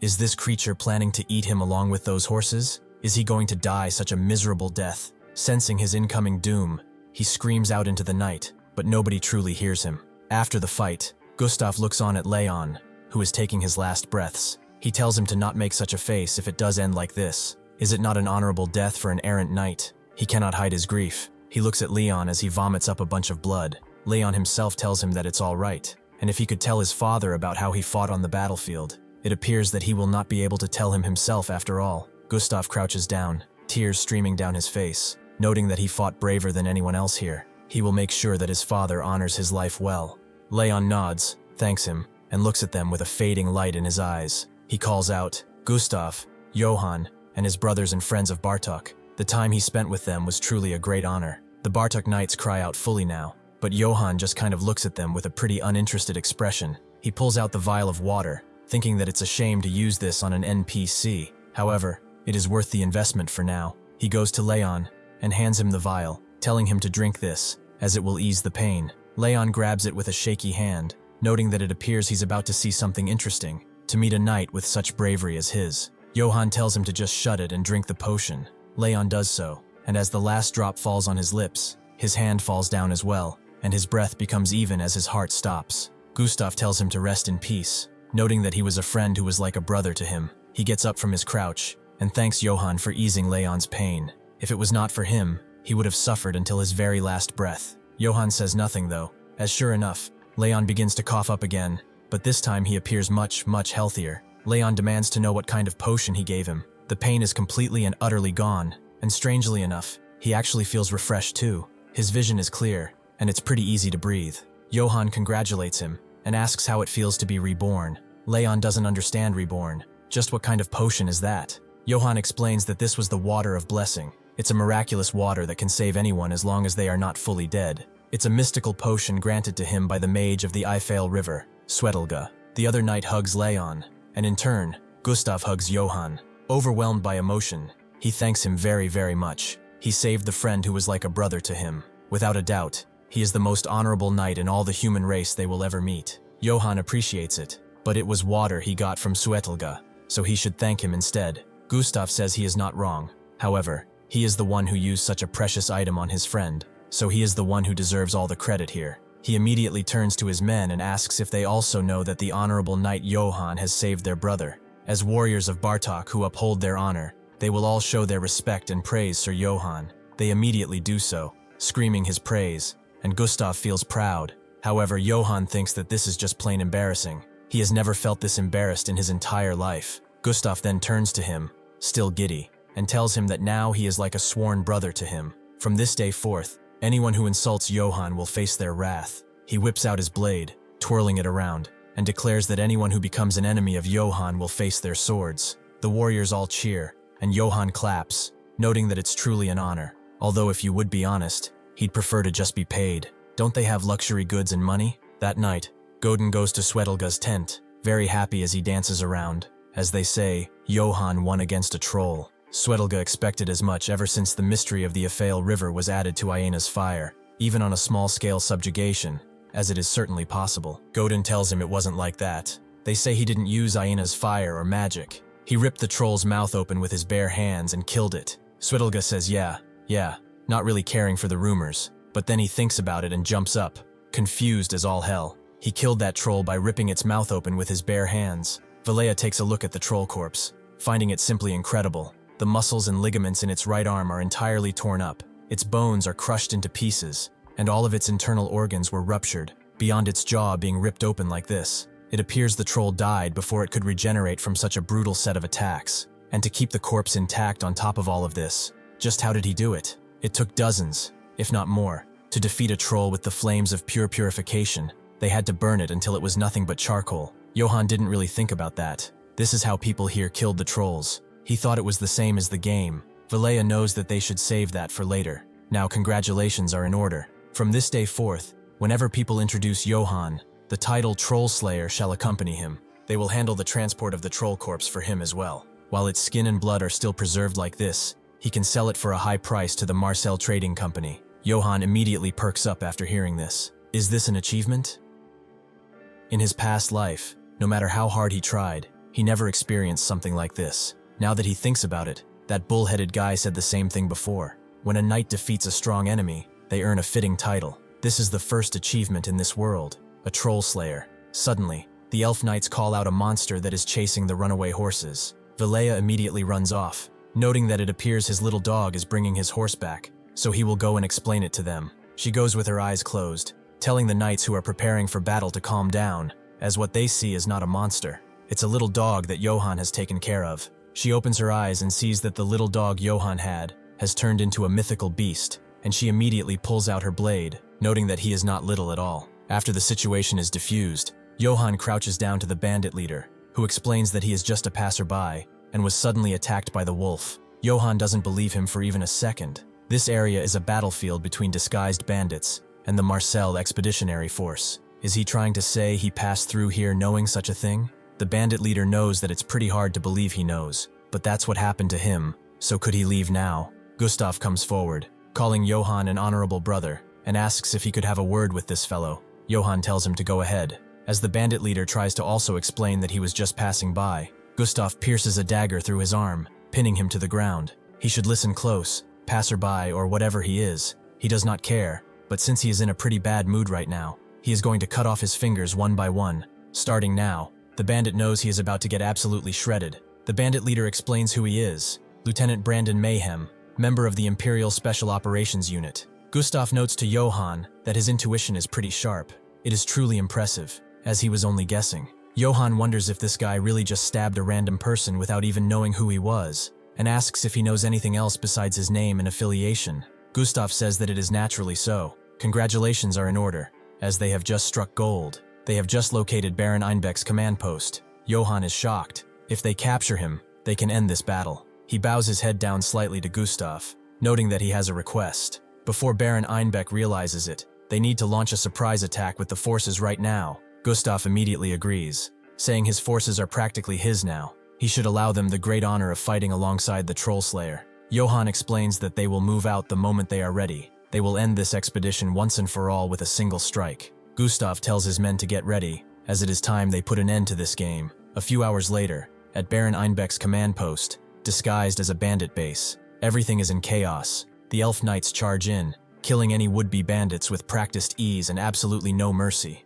Gustav tells his men to find Einbeck and offer him no rest. They will all die. Janina, hearing this, wonders how these guys are still alive. Her cute troll defeated. Something like that shouldn't have been possible. Whatever. She runs away, wanting to get out of here first and not die for a meaningless cause. Eventually, the last bandit falls, and the elf knights corner Einbeck's tent. Gustav notes that he is there. His prize is waiting inside. Johan gets off his horse. Another mission confirmed complete, which he finds pleasing. He stopped just short of the tent's opening and remembers what happened. He opens the tent and sees that they meet again. The Baron Einbeck screaming in shock. Is he seeing a ghost or something? Johan, however, has no time for games. He tells him that he has come to judge him, and it will be swift. That morning, everyone at the main camp prepares to leave. As their objective is completed, the two holy knights depart first, noting that they will withdraw for now, but it was an honor to fight alongside. Johan and the elves escort the Baron through the forest, who is now sporting a bald-ass head. He looks at Johan, wondering how he can still be alive. He was certain that the chalice had been laced with Nessos's tear, an extremely deadly poison. He should have poured the entire contents of the bottle, perhaps. Most importantly, who the hell are these elves? Why are they even following Johann? Gustav sees him staring and asks if he wants to die or something. The Baron can't believe this. His plan really was perfect. Everything was going perfectly, so why the hell did he fail? A few months ago, at Ides County, at Jasant's castle, Gazin threw a cup in Einbeck's head, who could only ask if Gazin had been well. Gazin, on the other hand, had no time for pleasantries and asked Einbeck if he had brought the war funds he owed. He gave a parchment to a boy, who then gave it in turn to Gazin. Upon opening it, though, he saw that it was entirely empty. He demanded an explanation, and Einbeck bowed his head. His Majesty the Emperor wished to request assistance once again. Gazin immediately told him not to bother him with such nonsense. Did he really think he would let himself be exploited again? He has fought on countless battlefields on his orders, and while he was sidelined in this wretched northern corner of the world, he took the opportunity to seize every reward that was meant to be his. His Majesty the Emperor needs him, and he would really expect him to believe that? He should get out of his face before he cleaves him in two with his axe. Einbeck told him to be wise and place his seal on this document. With the Eitz family seal on this blank sheet, it would be considered a symbol of absolute loyalty to His Majesty, and in return, His Majesty will personally grant him the title of Count. He swears it by the name of the noble Auvergne family. Gazin stared him down and explained that it had been 50 years since the destruction of the Auvergne family, and he still came to him with that ridiculous arrogance of his. He conceded the point, but if he steals the credit for his services once again, he will rip out his tongue and throw it to his dogs. Einbeck understood, and rolled up the parchment neatly. His loyalty will be quite useful in helping His Majesty achieve his goals. Naturally, Einbeck forged the seal perfectly and put it on a parchment, inciting a rebellion. Kuramov read this thoughtfully. The families in the north who fought for the Emperor are to be made out as rebels and carry out a large-scale purge. What a holy plan this is. Einbeck was taken aback and annoyed. He felt like he was being mocked, or was that his imagination? Kuramov wondered why he thought so. He simply admired such a wicked plan. He truly has brilliant talent. Who would have thought that someone like him would descend from the esteemed Auvergne family? Einbeck told him to watch his words. Does he think he doesn't know what he did in the northern regions? He should not pretend to be holy. During the war in the north, he heard he killed women and even children, and someone like him dares to speak of honor? Before he could say anything more, Kuramov lunged for his throat, raising him in the air a bit, and asked how someone like him dared to speak of honor, while hiding behind his family name. He swore his blade to the Emperor, and he acted only according to his commands. The Emperor's honor is more precious than any life on this continent. That is his honor. He who has survived by resorting to dirty tricks and betrayals cannot compare to him. If he dared to insult His Majesty once more, he would rip out his veins and drink his blood. Now Einbeck thinks that all this is Karamov's fault. That fool knew nothing but talking about being the Emperor's soldier and all. He couldn't even eliminate a single human knight in the remote countryside to begin with. It does not matter though, as in the end, he is the one who will be laughing at the end. As they approach Marseille though, a guard arrives, noting that they have an emergency. The city has been captured completely by the traitorous hands of mercenaries. Everyone is shocked, with Gustav being clearly mad, but Johann does not react in any way. Einbeck himself begins to laugh maniacally again and again, and points at Johann, asking if he really thought everything would go according to his plan. He is from a corrupt and worthless family. He won the battle, but he has lost the war. He should taste defeat. Everyone believes they've been had. The city of Marseille, their base, has fallen. Suetelga himself prays to the goddess of the river, Ifal, but wonders why she did not reveal this twisted fate. Gustav tells Johann that it's too dangerous to enter the city now. They probably have no choice but to abandon it. Johann refuses. It is still too early to give up. After all they have to go ahead and face whatever comes next, or they cannot call themselves knights. Einbeck tells him that pushing forward would only get him killed, because Bradil, who captured the magistrate Vialco, will bring a surrender proclamation. He thinks that the moment they take control of Marseille fully, Johann will be his first target. He will sever his tendons and roam the entire empire, proving that Kuramov was an incompetent fool. After all that, once he is useless, he will put him to the gallows, and then, in his final moment, he will whisper in his ear that he was the one who killed his father. Johann gets off his horse, and the gates to the city slowly open. Instead of Bradil, whom Einbeck was expecting and is now rushing towards, he finds Vialco and the mercenaries from before. He screams out in terror, wondering why he is here, and Gustav is shocked too. Just what happened inside? Vialco congratulates Johann, bowing his head slightly. As Marseille's magistrate, he wishes to encourage his efforts, and sincerely congratulates him on his safe return. Johann thanks him for the warm welcome,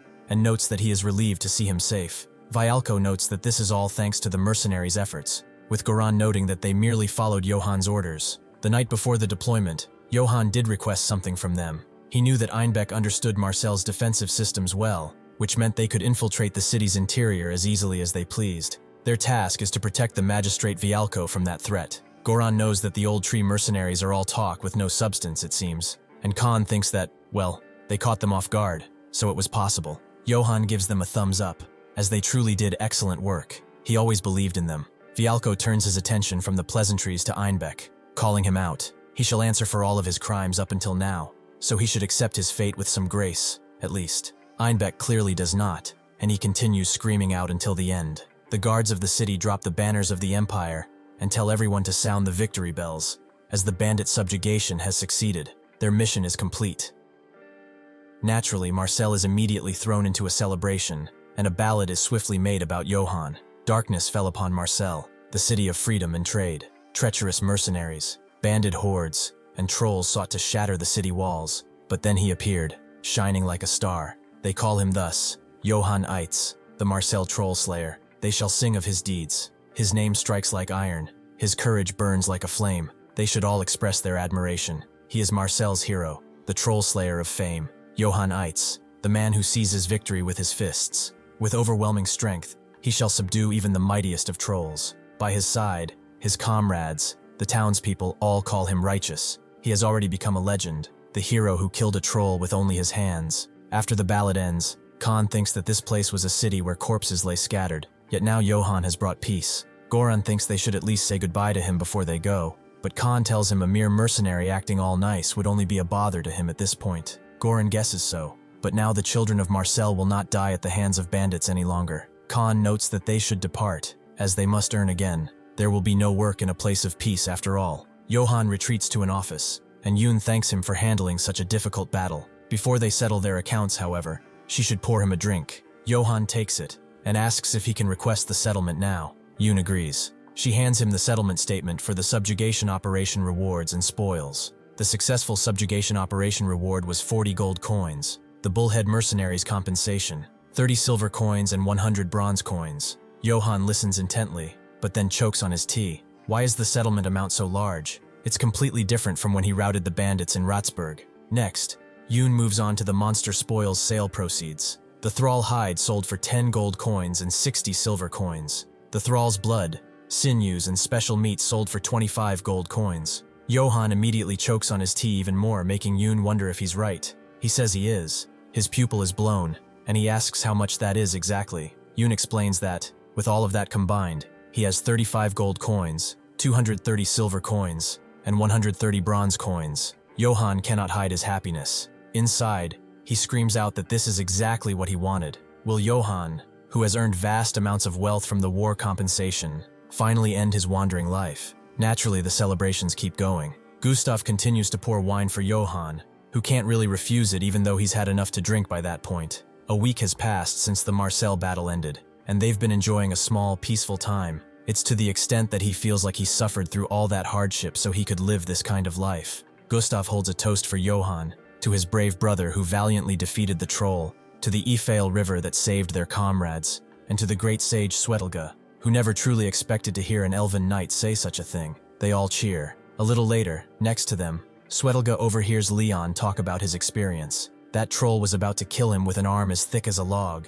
Of course, he was not afraid, but right when he was prepared to face a horrible death, Johan appeared, and he did not kill the troll. He tore it to pieces. The swamp was soaked with blood, and his friend Johan said this standing on the troll's corpse. He is definitely dead. He should trust him. After all, he is a troll slayer. The girls who have been listening cheer on, and Swetelga wants Johan to tell him honestly. He has achieved something remarkable this time, an incident that will not affect just Marcel, but the entire empire as a whole. What does he truly want? Is it wealth, glory, or perhaps just power? Johan sighs, noting that this is not even funny. He just wants to live peacefully in Marcel, that's all. Swetelga is a bit confused. The man who killed a troll with his bare hands. Johan tells him that back then, he nearly died. Swetelga also reprimands him. He gave him the blessing of the Ifale River, yet he used it so offhandedly. Did he really think he was supposed to use it so easily? Instead of an elven knight taking it, he would have much rather fed it to a pig. Johann tells him that he couldn't just let him die. When a person is dying right before his eyes,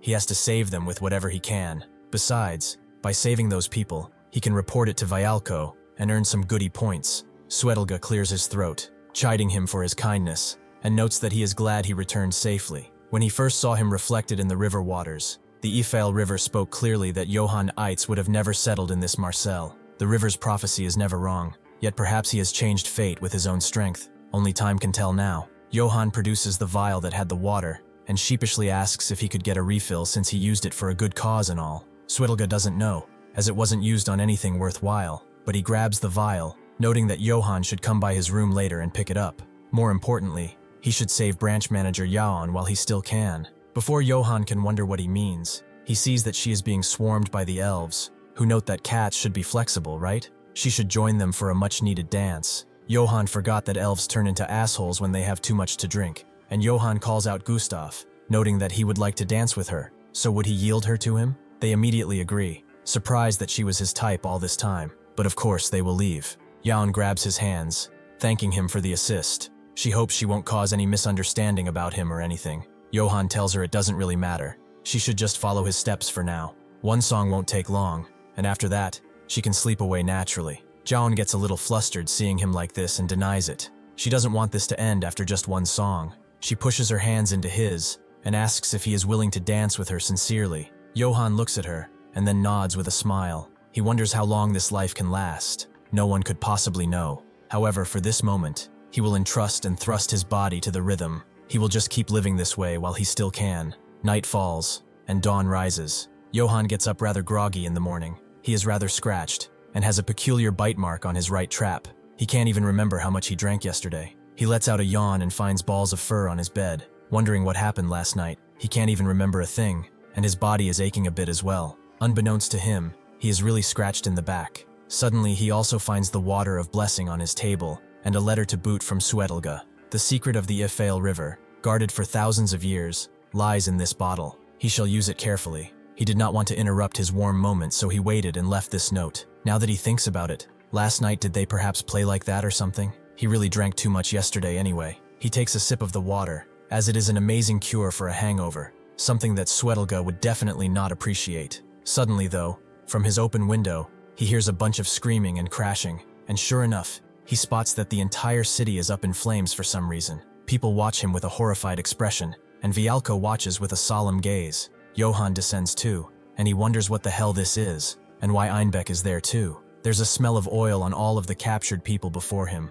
On the podium in front of them, Vialco appears, calling out to all citizens of Marcel and visitors as well. He sincerely apologizes due to his negligence in management. A shadow of chaos had fallen over the city. Through the betrayal of certain nobles acting on the emperor's orders, it has been revealed that there was an attempt to seize the property, safety, and control of this entire city. Something like this is absolutely unforgivable. Here and now, he vows to lodge a formal protest against the emperor, and the suspects in this incident still remain somewhere in this very city. This is his only warning to them. They should leave this city within 3 days. If they remain here after those days, then they will meet the same fate as the traitors here. He produces a torch and throws it languidly towards the caged man. Einbeck screams at him not to do it, but the torch falls on the oil, and it begins to ripple through before it gets to the caged men, who are also dipped in oil. The people can only watch as they burn alive. Einbeck, in his last moments, sheds a tear. His body, along with his ambitions, fades away in these flames.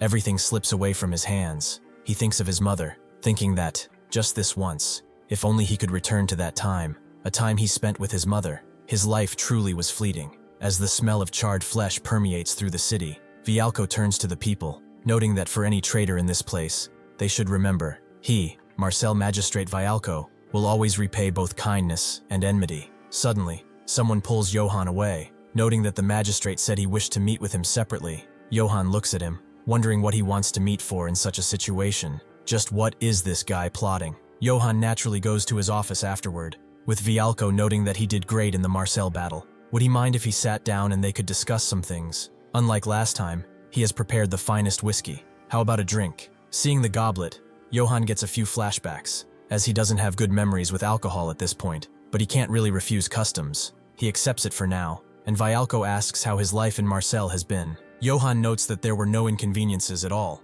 The reason is probably that Marcel is even more peaceful than ever before. Vialco is glad he is doing well. Their vanguard's condition is important after all. Johann asks what he means by vanguard, and Vialco knows that, of course, he's talking about being the vanguard for the entire war between Marcel and the Emperor. Johann is stunned for a bit, and then just asks what he means. Vialco explains that his strategy and martial prowess are unmatched. It's beyond anything he has seen. Moreover, he possesses outstanding strategic thinking befitting of a commander, and he also has a human warmth that can inspire others. He came to Marcel dreaming of ambition, to fulfill and fully display such abilities, didn't he? As he wishes, he will become the vanguard of Marcel.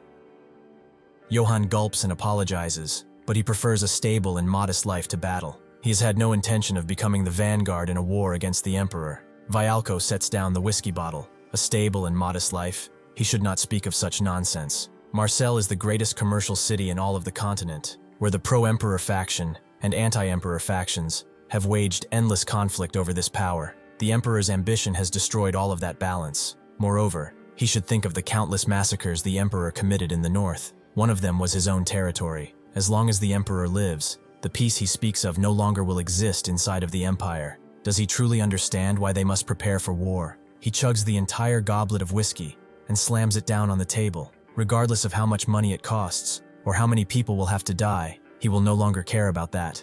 Although he cannot become emperor himself, he has the power to crown an emperor for this empire with his own hands, so he should follow after him. If he does, then he promises to make him the emperor. He never expected something like this. As evening arrives, Johann gets ready to leave with the trading company. He only got one piece of armor, but it feels reassuring, fitting perfectly on his body and feeling heavy. Beyond that, he bought pauldrons, a vambrace, a cuirass, some gauntlets, and some other small stuff. In total, he spent 11 coins just on customization. That's the price of a military horse at least. Godin tells him that the preparations for departure are complete, and Johann tells him that they all did good work. With that, they move to depart, but before getting out of the city, Vialco is at the gate and gives him one last bow of the head. Johann looks at him a bit, and then bows his head to exit the city. Godin is a little concerned, so he asks where he is leading the troops to. Could it be that they are going to war? Johann does not speak at first and thinks about what happened last night.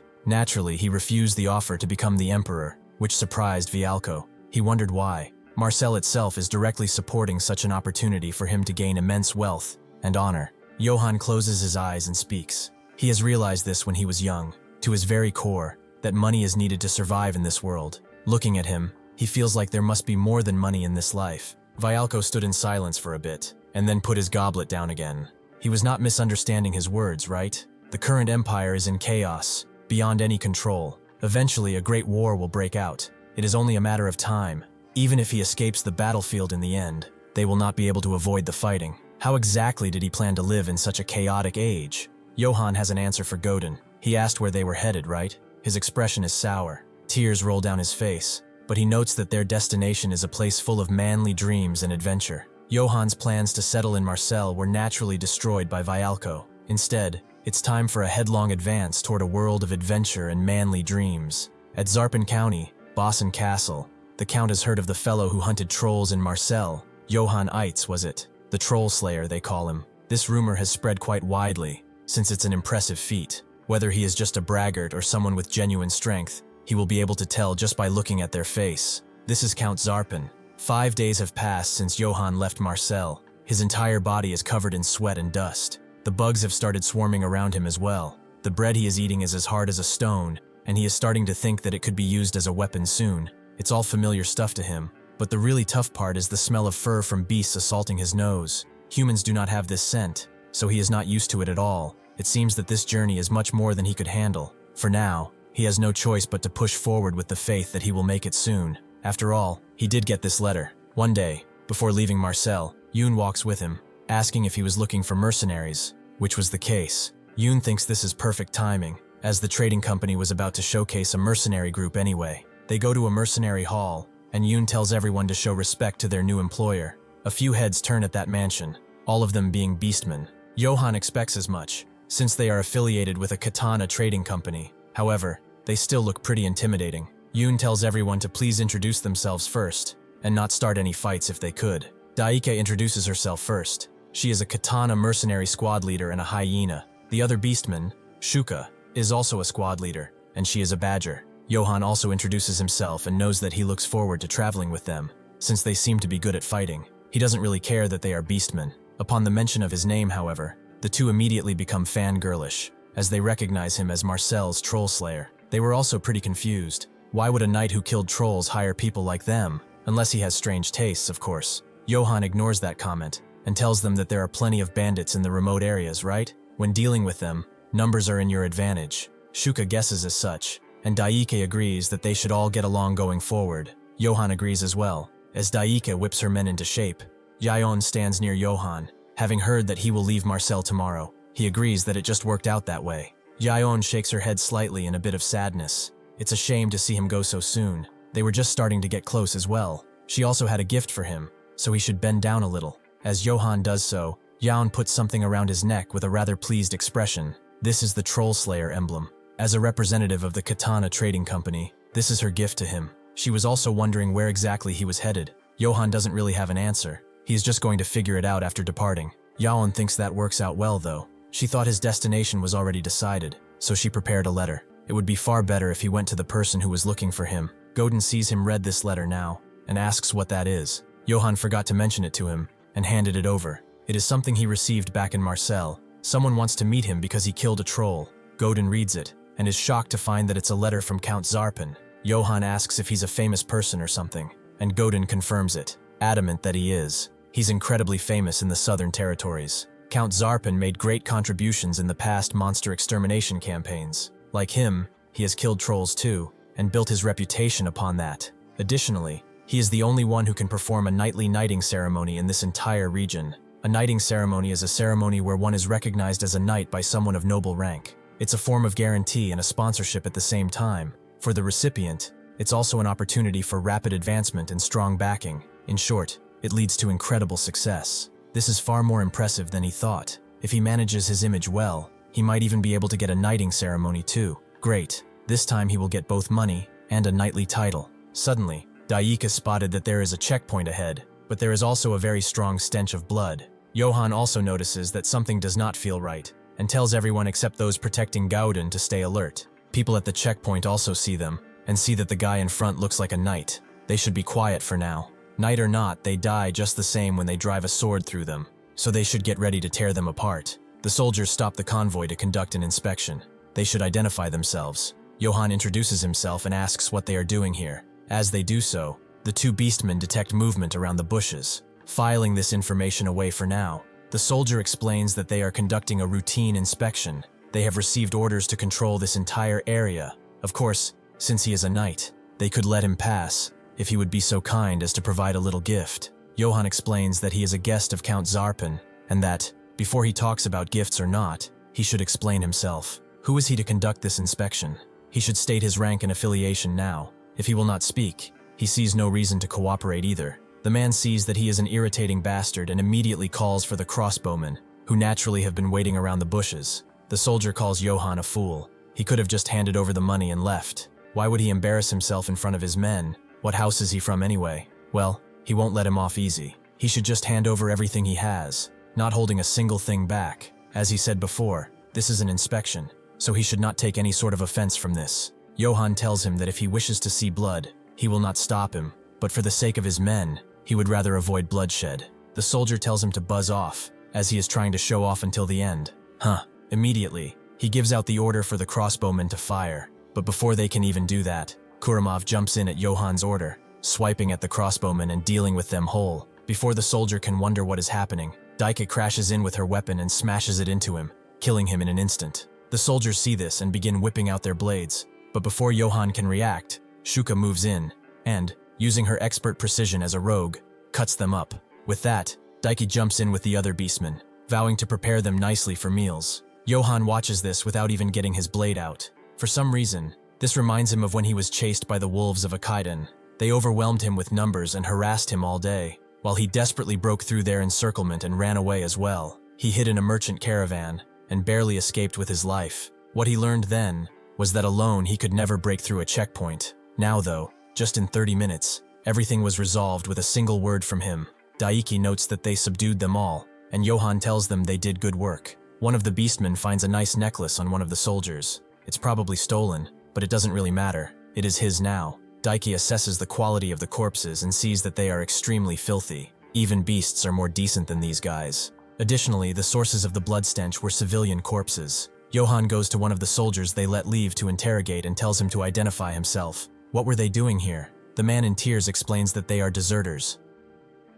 They were fighting at Zarpin Castle. Their situation worsened, and they've been running ever since. Johann is confused. What does he mean by that? There was an attack at Zarpin Castle. The soldier does not know what is happening. Count Zarpin is currently fighting a war. Johann demands more information, asking who he is at war with and which house he belongs to. The man explains that they are deserters from House Ebner, which Johann has never heard of before. He needs more information. What is the current state of Zarpin Castle? The man explains that House Ebner surrounded Zarpin Castle with a gigantic force. The foolish commander shattered the soldiers' morale, and with supplies cut off, everyone started to starve. After holding out like that for weeks, some exhausted soldiers like them deserted and turned to pillaging. Before Johann can ask anything more, the man's wounds overtake him, and his last words are for God to please forgive him. Johann looks at the man and tells him that he should seek forgiveness from those he has killed instead, and not from his God. That night, as they rest, Godin asks what they should do to get to Zarpin.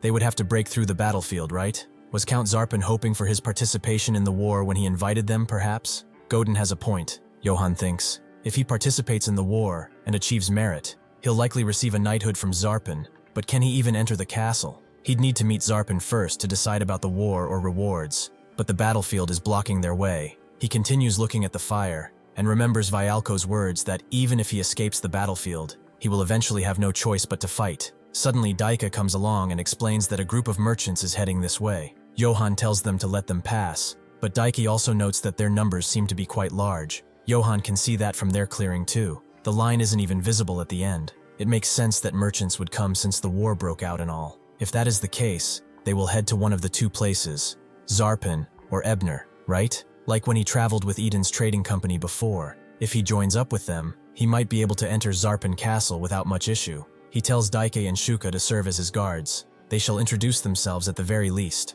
As they approach the guards, they tell them to halt and identify themselves at once. Johann introduces himself and asks where they are headed. The guard asks if he is a knight of a noble house, but then why doesn't he have a house crest or banner? Johann can't really answer. If he were him, he wouldn't be able to either, since his house got ruined and all. Seeing him not answering, the guard pulls his blade out, telling him that he is a bandit knight, so he should get lost now. This is the last time they will be showing mercy. Shuka tells them not to be so rude to a noble knight, with Daik agreeing, perhaps he wants to die. The guards immediately feel the pressure and get second thoughts about doing this, but immediately, a merchant screams at them to stop right there. This is the merchant Doris. He calls his guards dim-witted bastards. Do they not see that knight's emblem? That's the Troll Slayer's emblem, granted by Marcel itself. He bows down to Johann, slightly apologizing for their rudeness. They, ignorant fools, fail to recognize such a great knight. He is Sir Johann, is he not? Doris of the Argonne Trading Company would like to hold a small banquet to apologize for their rudeness. Would it be acceptable if he asked for his attendance? Sure enough, Johann agrees, and his mercenaries get treated to a meal. Inside, the real banquet begins. Doris is truly grateful that he accepted their request. He worries the banquet may be too modest for his state, however. Johann, seeing the women and the food, wonders if this is modest for him. He says it's quite satisfactory. He appreciates the hospitality. He takes a drink of the goblet, thinking that the food seems to contain no poison. Not that it matters since he has the water of blessing on hand anyway. He will ask where they are headed once the conversation warms up. Wherever they are going, if he establishes good relationships, it will definitely help in some way. Doris asks if it is true that he killed a troll with his bare hands, but just as Johann begins to tell the story, a familiar voice rings out, noting that he did not expect to see him here. It's Khan, who seems rather drunk, and he asks if he remembers this ugly mug. Johann was really disappointed they didn't get to bid their farewells, and Khan knows that he is happy to see him again too. Doris sweats a little, noting that they seem to be acquainted. Johann notes that they have fought together, so they have a close bond. He asks if he was hired by Doris. He should have a drink. Khan thanks him for this precious drink, and his expression turns serious. His voice drops to a level that only Johann can hear, as he asks if he remembers someone named Lord Gamson. Johann remembers that name. Gamson was the one who stole his sword and horse, then had his head cut off by Khan. But what's with this Lord title? Khan tells him that Lord Doris is someone even more noble than Lord Gamson. He swears Lord Doris will treat him even with greater sincerity than Lord Gamson. Johann immediately understands the double meaning. He is basically calling Doris double the traitor Gamson was. He plays it off, noting that he must have faith in his employer. That is truly an impressive feat for a mercenary. Everyone should learn from him how to talk. He gives him 2 gold coins, and Khan thinks it's way too much. Johann tells him that he would like to have a more intimate conversation with Doris, so could he please leave them for a moment? Khan then understands that he did, and confirms as such, telling them to have a pleasant conversation. After exiting the tent, he throws his goblet away. Johann sits down next to Doris, not expecting Khan to speak so well of him. He must truly possess a noble character among merchants. Doris thinks that he is far too kind. As a person, isn't it only natural to be noble? Johann puts a hand over his shoulder, noting that he should repay hospitality with hospitality after all. He will share some good information with him. The truth is, Gamson was the name of a traitor who had his head cut off by the man who had just left. Isn't that just interesting? Thank you for watching. See you next time.